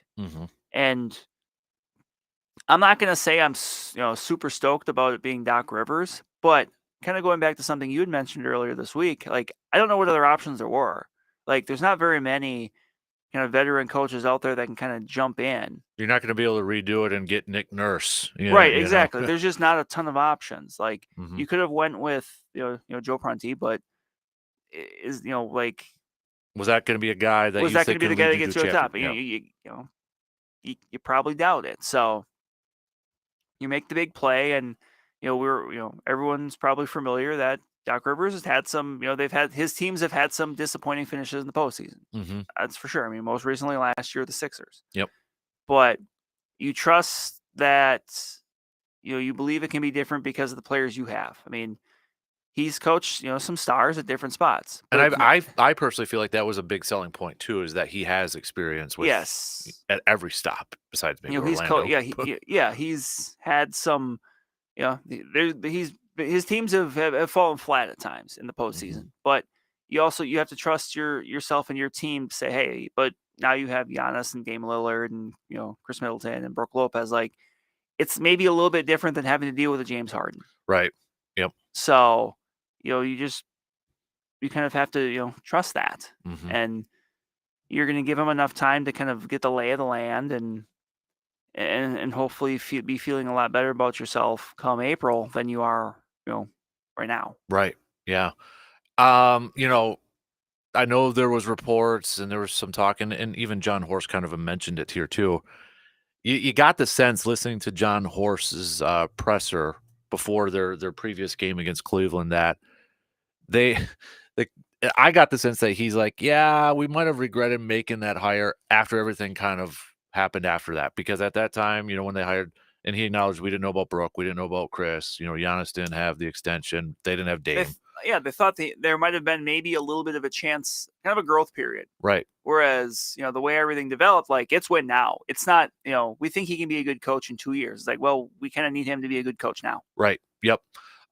So after all that transpired, and then, I'm sure there's going to be some people that said, well, why didn't you make the decision after you got the Dame trade if you weren't that confident? I mean, you're probably like, okay, let's see how it rolls. Well, the Dame trade happened like a week before the season. Yeah. You're not going to hire a coach a week before the season. Right. So yeah, exactly. So, they went through it, and I don't think I was like you. I was surprised they actually did it, because I think there was enough evidence, whether it was players like Giannis or Bobby Portis, say, hey, we got to do this, we got to do this, and kind of voicing some of their frustrations or whatever. Yeah, they were still winning, but I think anybody who was watching Bucks games or following along could tell it's like, but are you confident they can win? Yeah, they're second place in the East, but do you think they can win?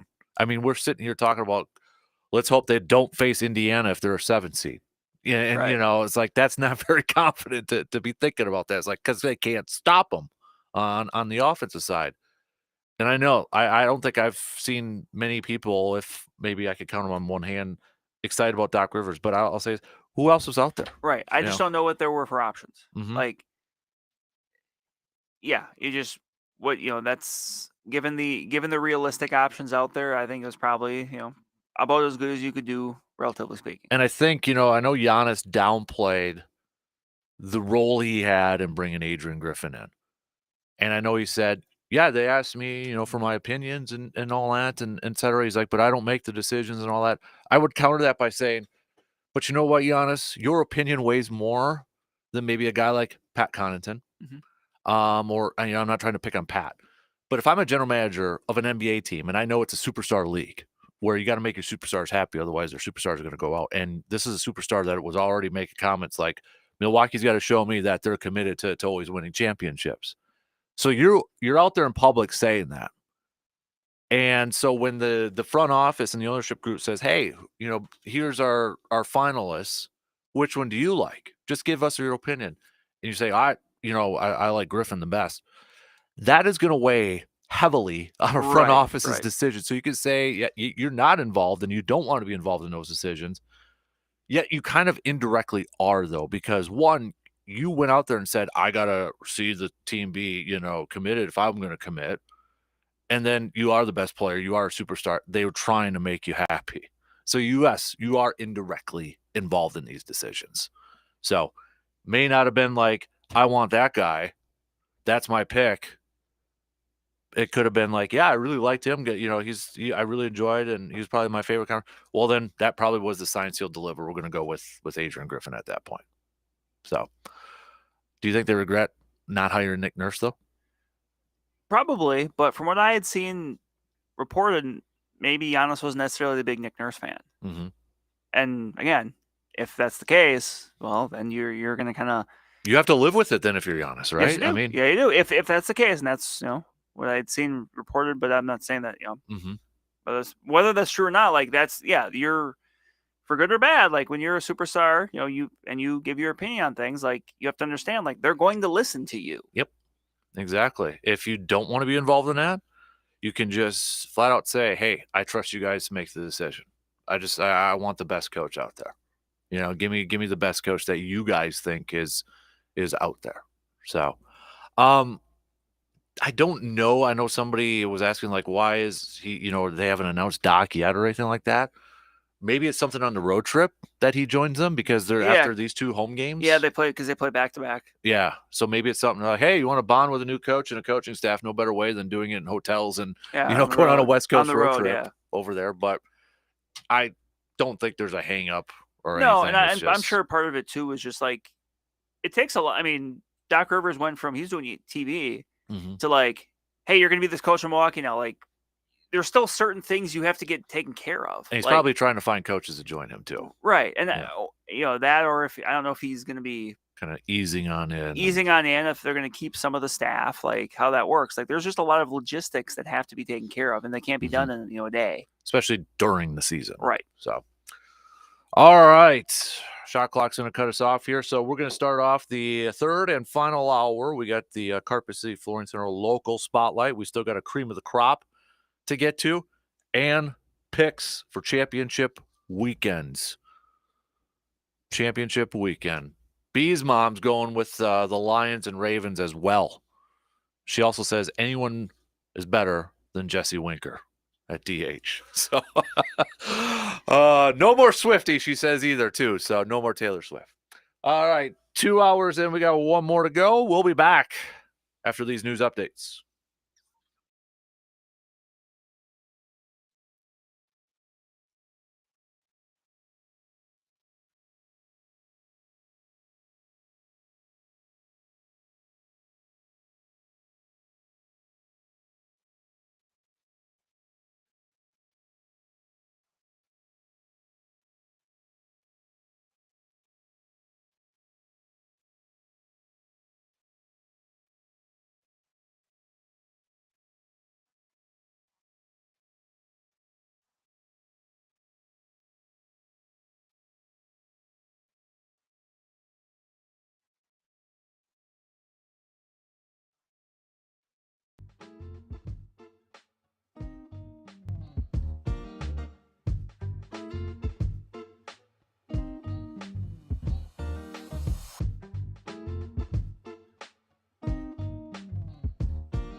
Third and final hour kicking off right now. Appreciate you tuning in wherever, however you're tuning in.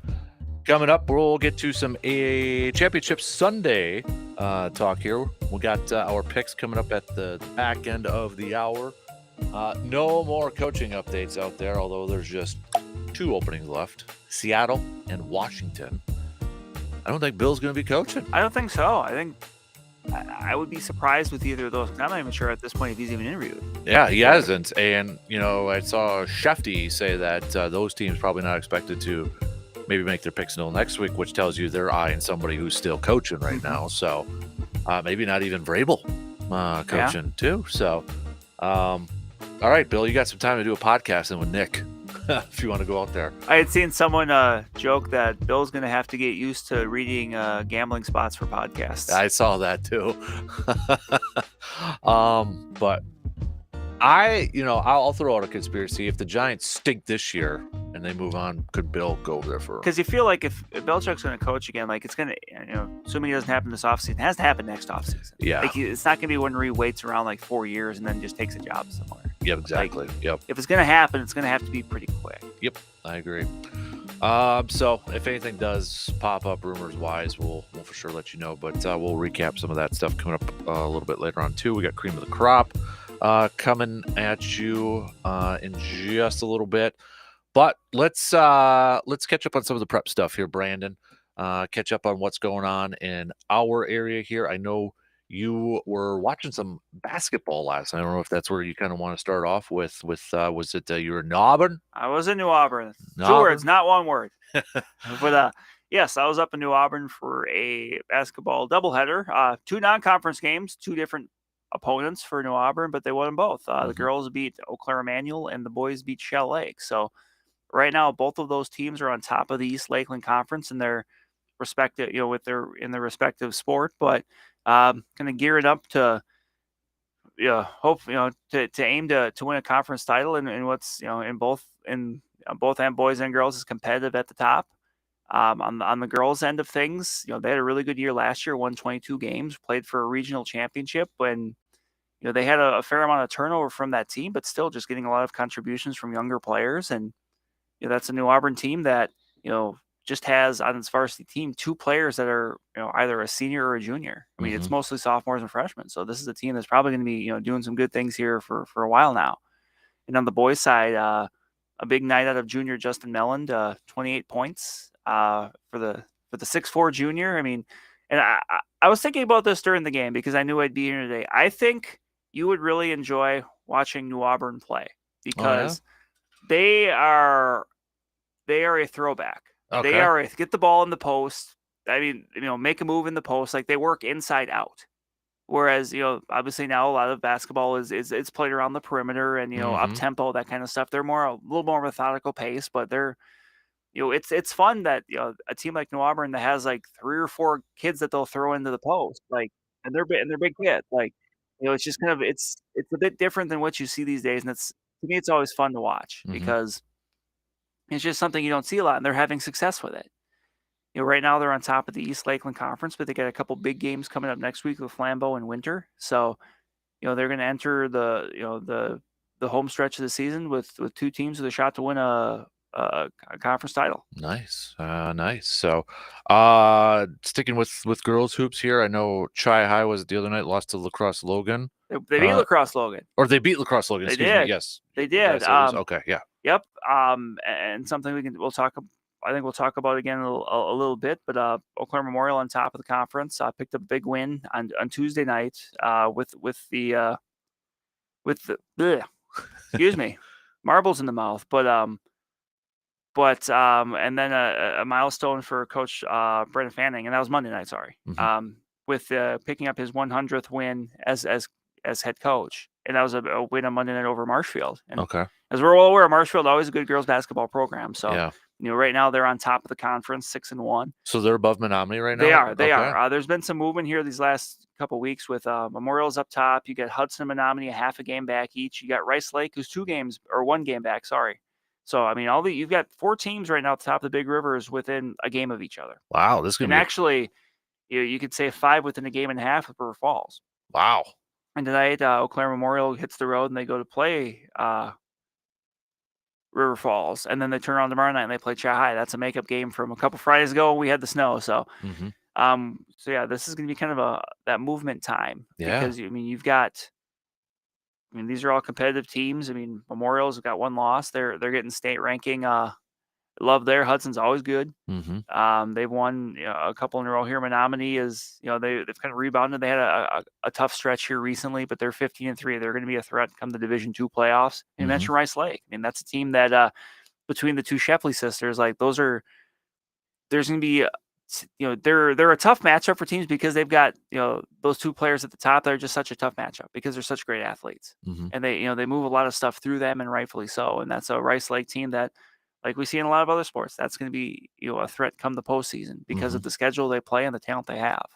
How about Cloverbelt wise, and McDonald and girls basketball? On the girls' end of things, McDonald's still up on top of the conference there, a game up over Fall Creek, but a big game tonight with Fall Creek and Regis, and those are two teams that are right in the right on the trail of McDonald, and really it's kind of a game where I think if those teams want a chance to to maybe grab a piece of the conference title, it's kind of a must-win game. You got Fall Creek, who's a half a game back. They played one more conference game that was a makeup game from a few weeks ago that McDonald hasn't played yet to make up, which is actually against Regis, I believe. So that'll get made up here pretty quick. But Fall Creek is 14-3, Regis is 14-2, McDonald 16-1. Like those are three heavy hitters at the top of that conference. So they're going to all play each other again here starting tonight in the next couple weeks to kind of decide that out. Okay. And those are also all three teams that are in the Division 4 that sectional together. So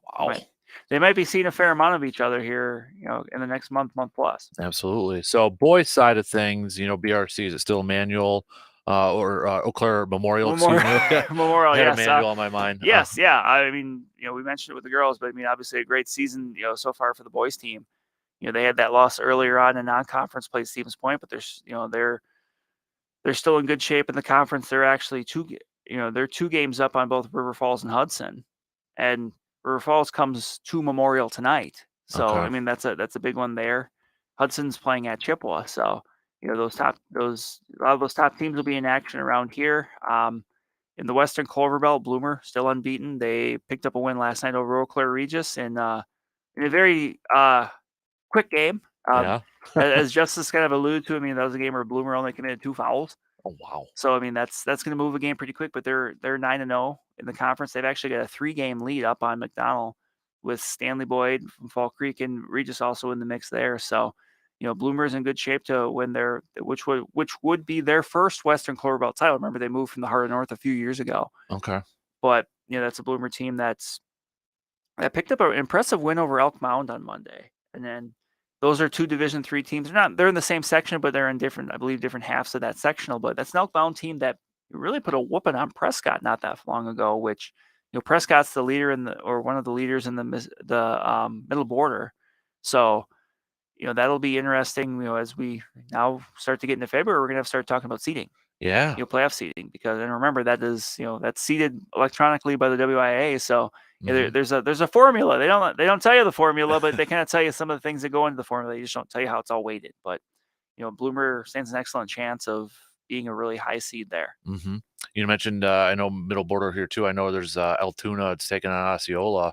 I believe that's tonight, but that's going to be an interesting one for those are standings. 2 of the top 3 teams. You mentioned Prescott is first place. They're a half game up on Osceola with Altoona right there in the mix too. Somerset up there as well. Somerset actually dealt Bloomer its only loss back at the Northwest Tip-Off Classic in December. So, that D3 section is going to be interesting because all those teams I mentioned, along with Bloomer, Elk Mound, even though Elk Mound, like I said, they're in different parts of it, but I know those middle border teams in Bloomer they're all together. Right. So that's going to be a very competitive section there where, you can make a case, I think, for several different teams when that time comes. Yeah. How about I know were you watching some Stanley Boyd boys basketball? Was it a few days ago, or maybe I'm thinking well, that was last week. Was it last week? Yeah, okay. But I did have a story last weekend. Okay. About Henry Hull. That's okay. Yes, becoming the program's career scoring leader. You and mentioned now, that last week. You're yes, right. Yep. and now he's actually kind of taken, he's turning his attention to his family scoring record, because he was the program's all-time leader, but not his family's.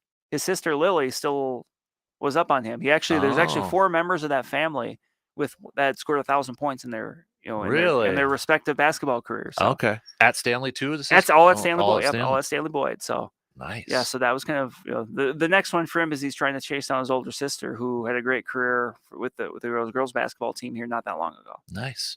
How about like McDonald Central boys? Well, they're I mentioned they're second in the Western Clover Belt. They're right behind Bloomer, or they're 3 games behind Bloomer. But there's kind of a bit of a free for all right now for second between McDonald, Fall Creek, Regis, Osseo. They're all like a game or so together, and that'll be interesting to see who finishes second. Because remember, for the Clover Belt crossover, your top 2 teams will play the Saturday at the end of the year against the top 2 teams from the East. So it's just the top 2. They don't do every. They do everyone, but the 3rd through 8th play the Thursday. Okay. And then the top 2 play a neutral site on Saturday. I believe that's in Neilsville this year because it alternates between Neilsville and Osseo. So like the girls' one this year is in Osseo, the boys' one's in Neilsville. Then they'll rotate it every year. Although, that's they said there's still a lot to be decided there with on the boys' end. I mean, you can make a case for any of those 4 teams. Right.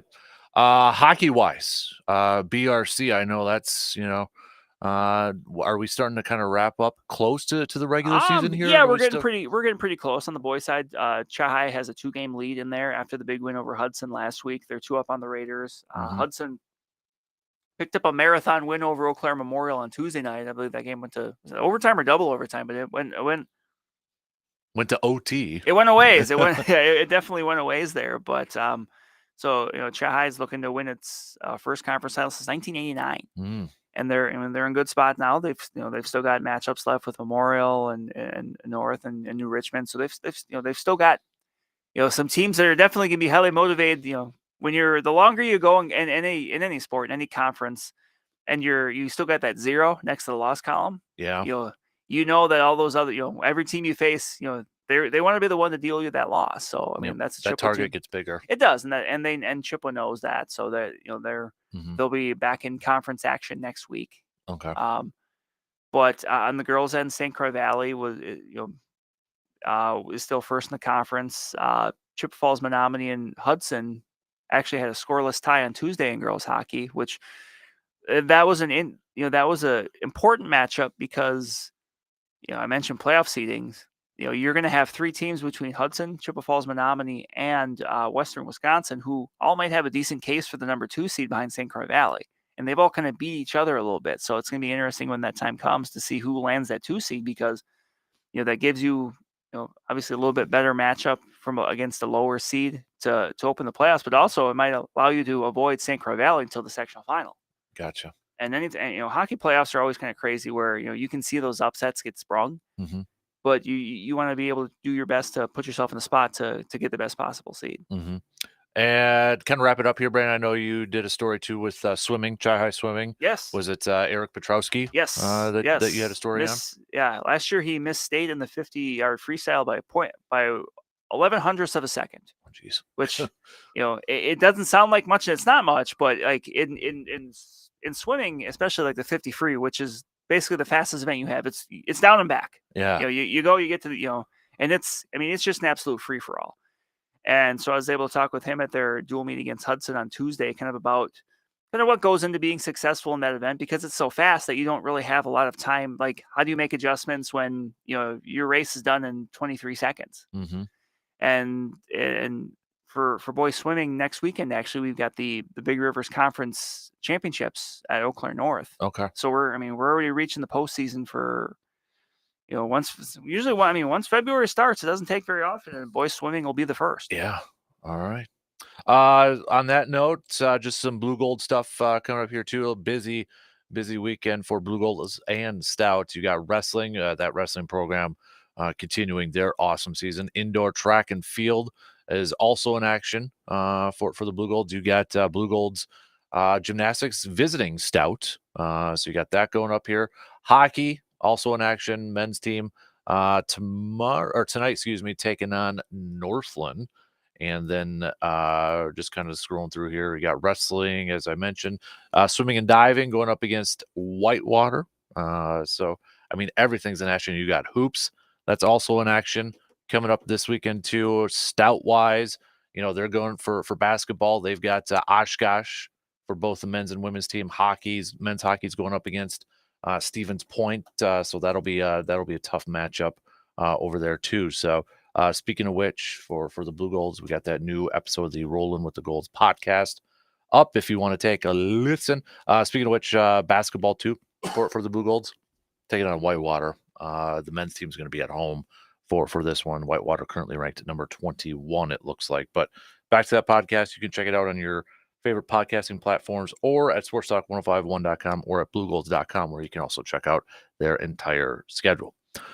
For break, Carpet City Flooring Center local spotlights. You kind of teased it earlier. Mentioned a little bit earlier, but I think we're going to go with the Eau Claire Memorial girls basketball team. Coach Brandon Fanning mentioned Monday in the win over Marshfield, his 100th career win.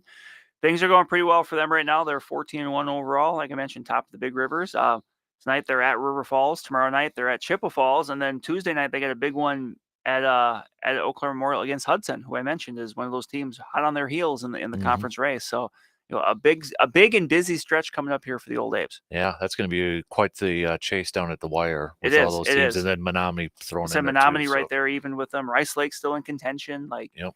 You can make a case for any of those teams. It's gonna be a lot of fun to watch in the final few weeks, but leading into the postseason. Absolutely. All right, good stuff there from our guy Brandon. We're gonna take a quick break and we'll talk some more football. Championship Sunday coming up. We'll be back after these quick words.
maybe with these warmer temperatures, you're firing up the grills. And if you're looking for maybe some brats or steaks or maybe some burgers, head on over to our good friends over at Mike's Star Market on the west side of Eau Claire. Steaks, burgers, brats, heck, snack sticks and jerky that have so many different options or flavor options. You'll never run out of different ones to try. Plus, they've got freeze-dried candy over there, too. They even have freeze-dried Peeps. Was just there the other Ooh. day. Yeah. So if you're hungry for the best cuts and best flavor in town, give a visit to Mike's at Star Market in Eau Claire. They even asked if we want to come up with our own freeze-dried candy and name it. Ooh, that's dangerous for me. That's I might have to talk to you and come up because they like, well, what kind do you want? I'm like, I gotta think about it. So I thought of you right away. Like, I might need your help figuring out a flavor. I just want like I'm a sour candy guy, so Yeah, like I'm a Sour Patch one. yeah, something like that, or You know, different like sweet tarts and stuff like that. Like Ooh. I'm all about that. So we'll get our heads together. there and we think go. of one. We'll get our noggins knocking and I figure like something it. out. So let's start off a little update on the coaching cycle within the NFL. So we only got 2 more positions open: Seattle and Washington. It sounds like if Schefter. I know everybody's got their own opinion on Schefter, but I mean he knows a lot. He's more in the than know. us. But he said, he had said that it sounds like these teams may not be making their decision until next week, which kind of tells you that maybe their targets are still coaching right now. Ben Johnson, a popular name with the Lions offensive coordinator and such. But you got the Panthers bringing in the offensive coordinator from the Buccaneers, which his work with Baker Mayfield this year, which helped probably Baker Mayfield earn a nice little payday. Dave Canales, and then you look at what he did with Geno Smith the year prior. They are obviously targeting somebody who could really help out with Bryce Young, and they invested a lot in Bryce Young and such. So you got that, and then Raheem Morris going back to Atlanta, where he was an interim head coach for a little bit, was a former head coach with Tampa Bay. Back in his youth, replaced John Gruden, I think, was when he was over there in Tampa Bay. So that's been a while ago over there. But that was probably the big one. Like a lot of people initially assumed it was going to be Bill. Yeah.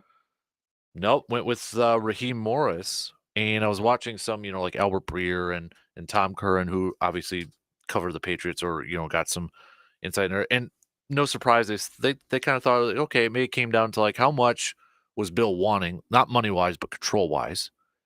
And if you want a lot of control, was it worth it just for maybe a couple years to like essentially get rid of everybody in your organization to bring in Bill and have Bill bring in his guys and, for a couple years? And like, some of the people that was already on staff probably got in the ear of Arthur Blank and said, hey, like I think it was Tom's like, they could have said, look at the draft picks that Bill's done. Look at the free agent picks that Bill's done the last couple of years. So it seemed like if it was, Bill wanted to just be the head coach, it might have been Bill's job at that point. And I thought it was interesting how Breer said teams will hire him as an exec, teams will hire him as a coach, but not both. Right. At that point in time. So I kind of wonder, are we going to see Bill on a sideline again? I don't know. Like, if it's gonna happen, it's gonna happen like next offseason. Mm-hmm. Like, I don't think it's something where we're gonna go 4 years and then suddenly Bill in his like mid-70s is gonna come back. Mm-hmm. Yep. So I mean, we might as well throw out the team then if that's the case. Dallas Cowboy watch again. Yeah. Because with Mike McCarthy entering the final year of Approve It. Yeah, and off there, you thing. mentioned maybe the Giants. Obviously, there's connection there. If they have a bit, if it goes rough for them next year and they move on from Brian Daboll. Mm-hmm. Yep. Exactly. So, any of the hiring surprise you the most? Is it the Carolina one? A little bit there, but then when you think about it, I mean, it's kind of like it makes sense because I think when we made our picks last week, we made it based on an offensive mind that can go work with Bryce Young. Right. And that's what Dave Canales says. It's just different. Yep. He's just not who we were expecting, but still, like the thought process is the same. Right. Yep. And it makes sense with Dan Morgan being their general manager. They spent 8 years together in Seattle. Mm-hmm. So there's that connection with that there too. So with it being Washington and Seattle left, if we were to revisit our picks, would you change anything about them? Because I think I had Vrabel for Seattle. And then Washington, I think I went with Ben Johnson. I think we both went Ben. Yeah, and I still think Ben Johnson. Mm-hmm. I know there's a connection with Bobby Slowick and their new general manager because of the 49ers over there, but I still feel like Ben Johnson's the guy for Washington that they're targeting right I think now. so. We've talked about it already, but they've got they're going to be able to come out of the draft with their quarterback. You pair your new coach with your new quarterback, and you kind of let him walk into a situation with Terry McLaurin and some decent weapons, but some work to do. And my initial pick for Seattle was Dan Quinn. I'll stick with that, but if they're waiting, maybe it's Mike McDonald. That's who I'm changing mine to. Like that's if they're waiting, those to me those are the two choices. Yep. I originally had Vrabel. If I could change it, I would go to Mike McDonald over there. I just wonder, does Seattle, and I think Seattle, they got to bring in an offensive-minded coordinator. If they're going to roll with Geno, they've got 3 good receivers. They've DK, Tyler Lockett, Jackson Smith and Jigba over there. Running game with Walker. You could bring in an offensive corner. But when I think of Seattle, I still think Legion of Boom and building up that defense. And I just wonder, too, if people saw what that Ravens defense did to Houston. I know it's a rookie quarterback and all that, but like Mina Kimes said, you kind of look at what the Ravens defense has done against Shanahan-style offenses this year, and they've done incredibly well. What division does Seattle play in? Shanahan and Sean McVay's over there, right? So if you're Seattle, do you maybe want to hey, let's bring the defensive coordinator in that's having all that success into our division to stop them? You pair him with that offense that already has weapons. He'll bring in an offensive person and say, that'll be attractive to someone because you can say, hey, this is your offense. Like, look what you get to work with. Like, that to me that makes sense. Yeah, so that's where I'm kind of wondering if they're gonna lean over there. And I think, and there's nothing wrong. If the Ravens make the Super Bowl, there's nothing wrong with just being patient. I mean, there's back channel communications. There is. It was like Shanahan with the 49ers when they were in the Super Bowl. Right. The important thing is you get your coach. Right. Like, even if it takes a little longer, it sucks that you're going to be a couple weeks behind the 8 ball when it comes to filling out your staff and stuff like that. But if you get the right coach, you're going to be confident in them filling out their staff and getting everything they need to do, regardless of when they start. Yep. So, all right, championship weekend. Before we get to that, were you actually, were you actually surprised they did it? Fire Joe Barry? The way it was I was, especially after it came out that he still had like a year left on his contract. I thought they might basically let him go into that last year. But, and for as much as the last few weeks as I'd like to refer to Joe Barry as defensive genius, it was the right move to make. You think so? I think so. Like, and I haven't necessarily like anything that happened like in the loss to the 49ers that made me like change my mind. Like, it was the right move to make 3 weeks ago. It was the right move to make 4 weeks ago. It was the right move to make last week. Like, that didn't change. If anything, it tells me, because was this on Wednesday? It was officially announced. It tells me that for how kind of quick it was, because LaFleur, had his Monday presser saying, I have yet to talk to coaches and all that, that sort of stuff. He was going to talk to him today. And it came out Wednesday morning. To me, it told me, too, that maybe Matt already had the decision made. Yeah, he just wasn't going to – he probably wanted to tell Joe face-to-face first before he goes out and, that gets out there. Right. Like, it almost like even through these playoff games is like he kind of had an idea. Yeah, like they would have needed to, win last week. And maybe even get to a Super Bowl. Maybe. Or if they lost in the NFC title game, have it be a game where the defense played well. Right. The weird thing, and I'll admit it, I kind of thought about this as like half-heartedly, like jokingly, but then Schefter put this out there, that there was a possibility he would stay within the organization, and that's something that they were discussing. And I'm like, that's kind of awkward, but would it be like what Dom Capers essentially is now? He's a defensive consultant, or what Mike Pettin is for Minnesota, but also to stay within that same organization. I feel like Joe Barry probably feels like, hey, I'm never going to be a defense coordinator again. This was my 3rd run. It's probably not going to happen for me. So his role is either going to be position coach somewhere or a consultant. And I don't know if this was his idea or it was something that was approached to him. I mean, I feel like he'd be open to that, but I think a lot's going to depend on whoever that new defensive coordinator comes in. Because I'd rather have the defensive coordinator have a lot of say on his coaches. Right. You know, And I bring think his guys in. the Packers have given those other defensive assistants permission to kind of look for other, like pursue other jobs if they want to, correct? I haven't heard, I but thought I had seen that they had, but okay, maybe you not. could be Maybe right. Yep. maybe not. But regardless, like that's just could create an awkward situation. Weird how I just said this about Joe Barry not being a defensive coordinator. He's got an interview for a defensive coordinator I was gonna job. say you had kind of a look on your face. Jane Slater from NFL Network just tweeted out a minute ago that Joe Barry has an interview with the Eagles today for their linebackers coach position and will meet with the Bears tomorrow about their defensive coordinator position. Brandon just got up and gave me a high five for A that. Viking fan, a Packer fan can appreciate that possibility. What? I mean, okay. How do you feel, Bears fans, about that?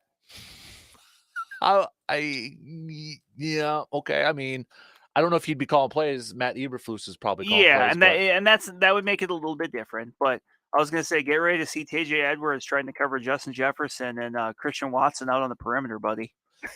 The timing of all that, just like holy moly. You had this really weird look on your face. I'm like, ooh, this is something newsworthy just dropped. Yeah. So, all right. There's no way the Bears. I mean, could you imagine Bears fans if that were to happen? I mean, hey, think about this, Brandon. And it, just because it could just be what's out there. Joe Barry's getting interviews before the Packers have maybe even interviewed a defensive coordinator. It's like he's in more demand. Like, ooh, Joe Barry's available. We got to go get him. We want some of that now. We saw what you guys have, and we want some of that over here. Yeah. I'm not. I don't celebrate people getting fired or Right. anything like that from a personal Right. moral thing. I'm shocked that he's getting a defensive coordinator review. And maybe it's just covering bases. Maybe. And the Eagles one makes sense. He's got linebacker background, coaching linebackers. Vic Fangio's a defensive coordinator over there. Barry ran a similar thing to a Vic Fangio. That one makes sense. The Bears one does not make sense to me whatsoever. But I kind of want to see it happen now. I kind of want to see it happen. Wow. Talk about the timing, man. Talk about the timing right there. That's nuts. All right. With that, Woo! I don't know if anybody saw us. I was high fiving or not, but I had to reach over and get Dan a high five for that one. Yeah. Think about it though. If he gets it, that's 3 NFC North teams he's been defensive coordinator for, and that would be good enough. He doesn't need to complete the quad factor. He doesn't need to complete the quad factor. Hey, Brian Flores ever gets a head coaching job again, and you got an opening. Your guy ran a Vic Fangio style last year. At Donatel, yeah, and he was tremendously successful. He wants to go back to that, and he misses that. So successful, he's parlayed it into another defensive coordinator job this year. Yeah, he has not. Spoiler alert. He's gonna go to Philly in some capacity.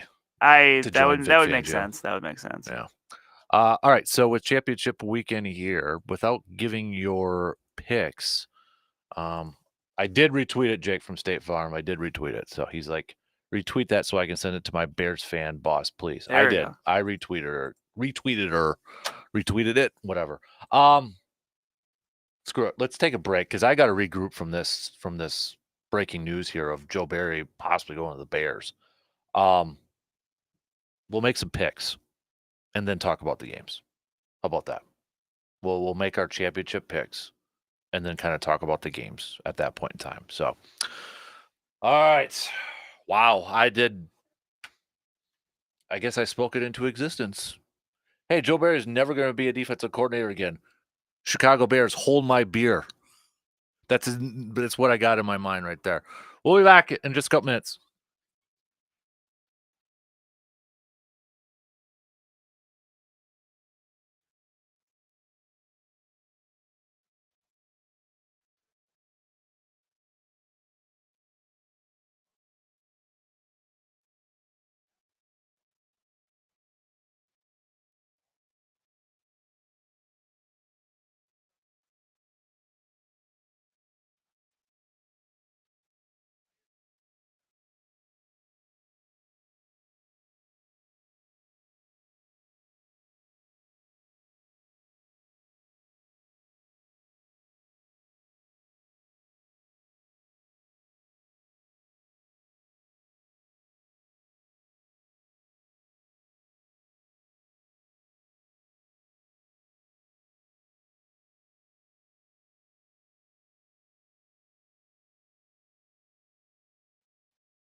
All right, it's time to do a little picks and predicts brought to you by the Elbow Room here in Eau Claire, right next to Banbury Place.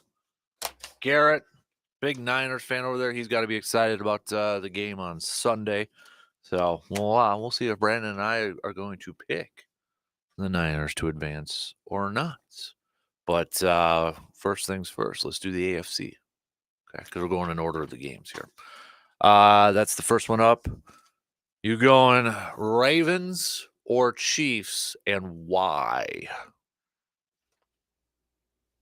I am going to go with the Ravens because I think they are the better team. However, it would be a very Chiefs thing to have the Chiefs have the regular season they did, where everyone just kind of wrote them off and said, "Oh, they're done," and then they would make the Super Bowl anyway. Because Patrick Mahomes is still Patrick Mahomes. He's the best player in the NFL. Like, he's the best quarterback in the NFL. Like, but I'm gonna go with this year's MVP, Lamar Jackson. I think the difference is gonna be that defense.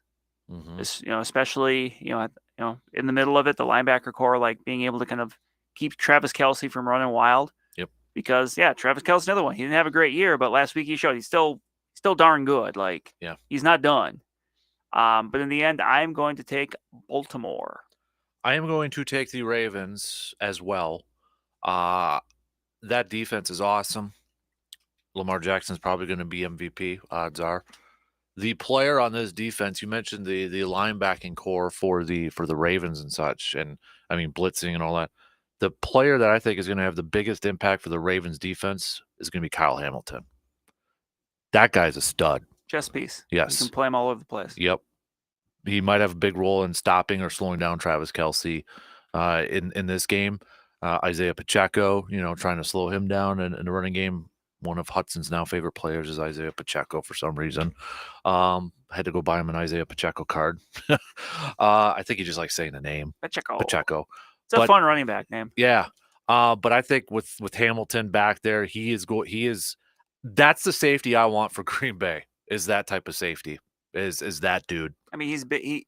He's the whole package. He can do everything. He's big. He's tall. He's rangy. Yep. Like, he can hold up about as well as you can expect any safety to hold up if he's got to be, pressed with keeping a close eye on Travis Kelce. Yep, I agree. So I'm going Ravens as well in this thing, and just please let it be the Ravens from just a personal standpoint too. Just please, come on. I just want the Ravens to go. So although I will say on that note, part of me is hoping Chiefs just because I want to kind of watch the world burn. I was going to say, you like chaos, right? I like chaos. Yeah. At this point, like, to me, the thing that's almost as fun is like seeing whatever buzz there would be leading up to the Super Bowl is just. I feel like in some ways the whole Taylor Swift stuff has kind of jumped the shark. Now I'm just kind of enjoying watching people getting really mad about it. Well, I mean, if you want Chiefs and Lions, I mean, who's Usher doesn't even have to do the halftime. Just have Eminem and Taylor do it. There you go. Yeah. And besides, don't we want to see 2 weeks of shirtless or Jason Kelce? No, I don't. All right, so we're both Ravens. How about the NFC? Niners, Lions. America's team, Lions. By the way, first of all, if Green Bay would have found a way to win last weekend, I would have given you a lot of crap today because I believed in them when you didn't. God, you were just waiting all week. I was waiting for that. Yeah. But okay, let me ask you then. If Green Bay would have won, would you pick them this week? Yes. Okay. And I wouldn't have allowed you to pick them this week. So I wouldn't pick them, but I would. I'd want to, but I wouldn't. So. But going back to this game, I'm going to take San Francisco. I think at some point Detroit's defense is going to let them down. They can rush the passer.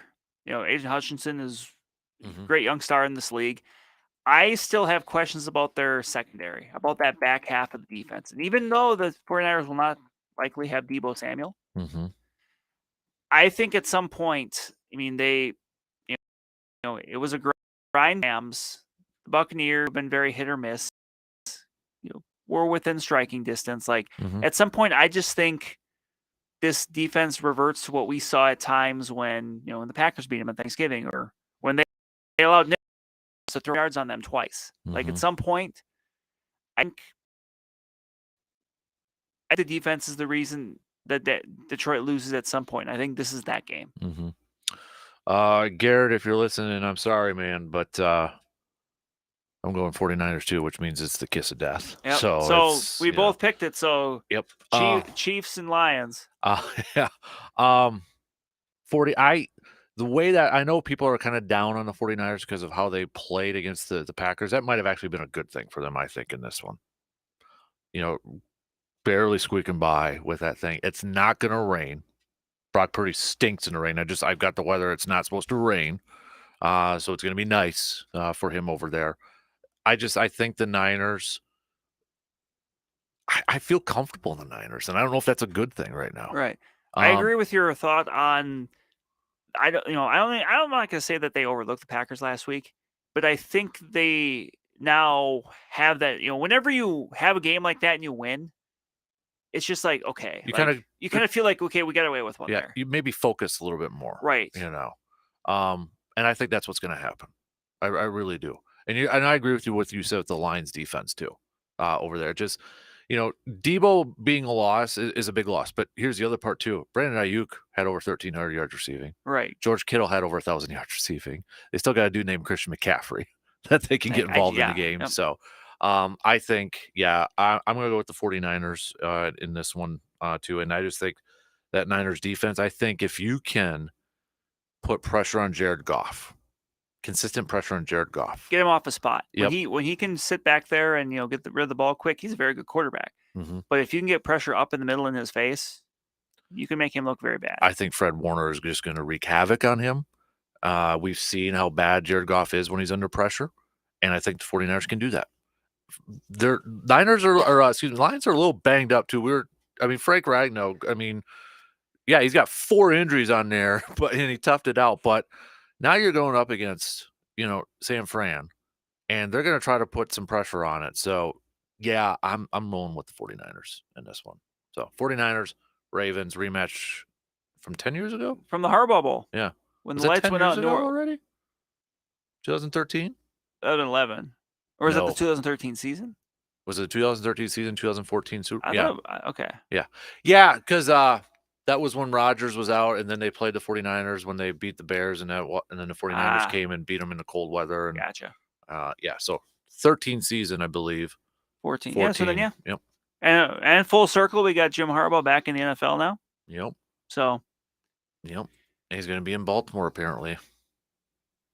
For the game, For the game. This one.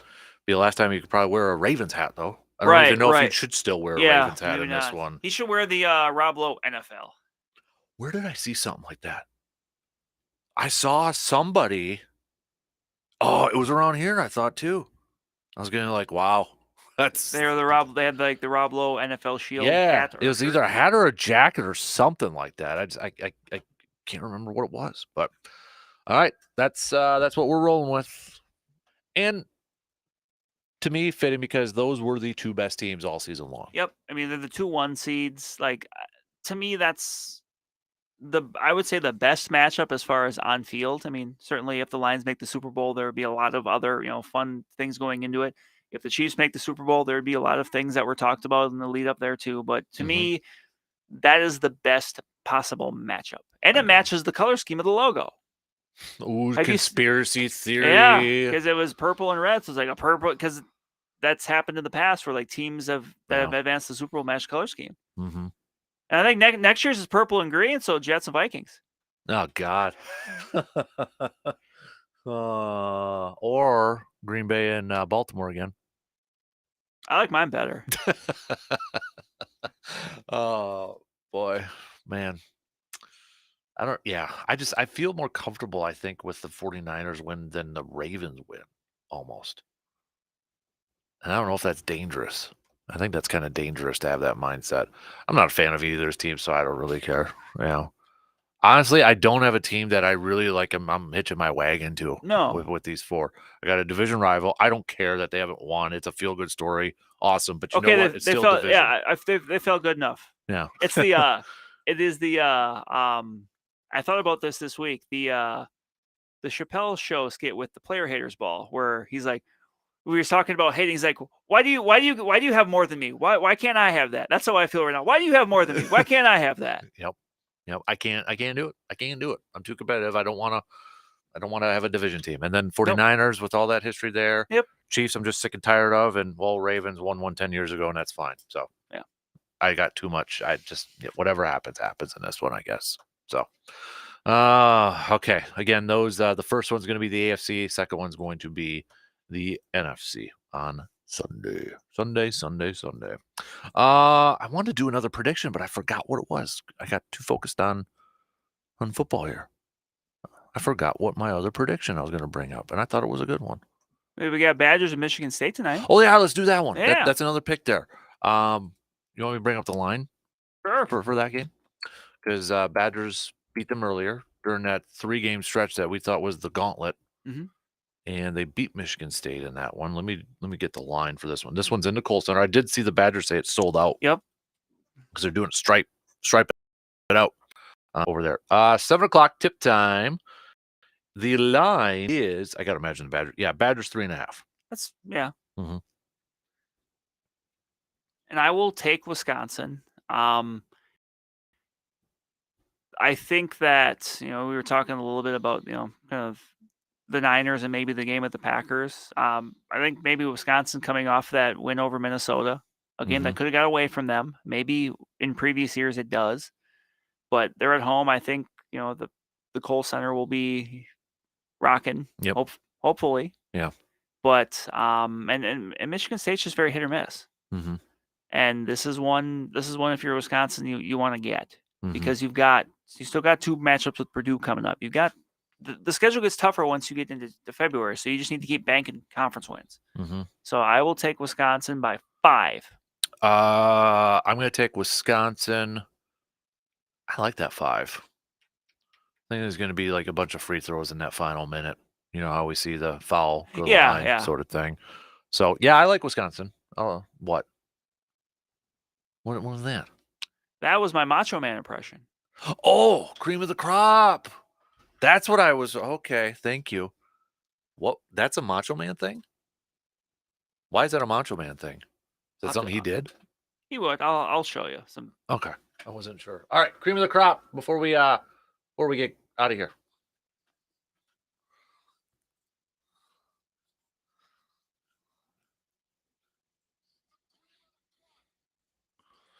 All right, Brandon, cream of the crop. Your pick is. You mentioned him briefly a little bit earlier, Bob Uecker. Yeah. 90 years old today, 90 years young.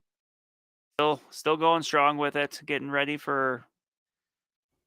I forget the year, the number of years for him, but obviously it's a lot. A lot. He'll be down in spring training at some point in Arizona. So. And he still had a zinger. I saw the other day. He said that never.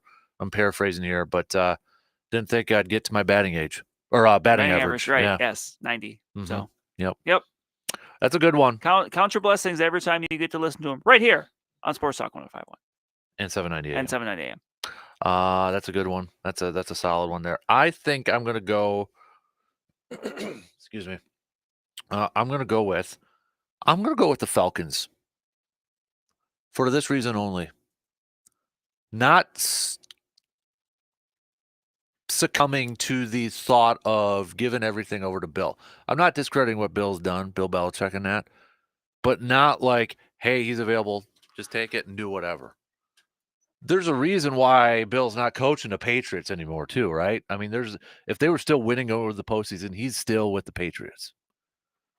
So I'm going to go shout out to the Falcons for not like handcuffing your organization for the next couple of years and just turning it over to Bill Belichick and saying, here, do what you got to do with this thing. So thumbs up. Will next Friday's cream of the crop be the Bears if they hire Joe Barry? Yes.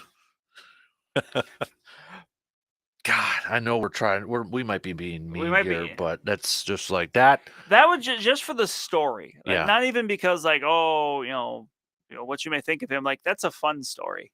I cannot believe. I mean, I figured he'd be a position coach somewhere or a consultant like we were saying. There's no way there's no way the Bears are hiring him. It can't be. There can't be. They're in a tough situation because it's a lame duck coach, entering the final year. Boy, that's just something. We'll see. We'll see how it all plays out. So, when do you think? Here's a prediction, really quick before we go. I got a minute. When do we see Doc Rivers' appearances on the sidelines with the Bucks? I think it's after this weekend. I agree with your line of thinking that they let him hit the road. Mm-hmm. So And Denver's on Monday. Denver or Portland on Wednesday? I'm going to say Denver on Monday. I'm going to say Portland on Wednesday. In the Dame Lillard return? Yeah. Yep.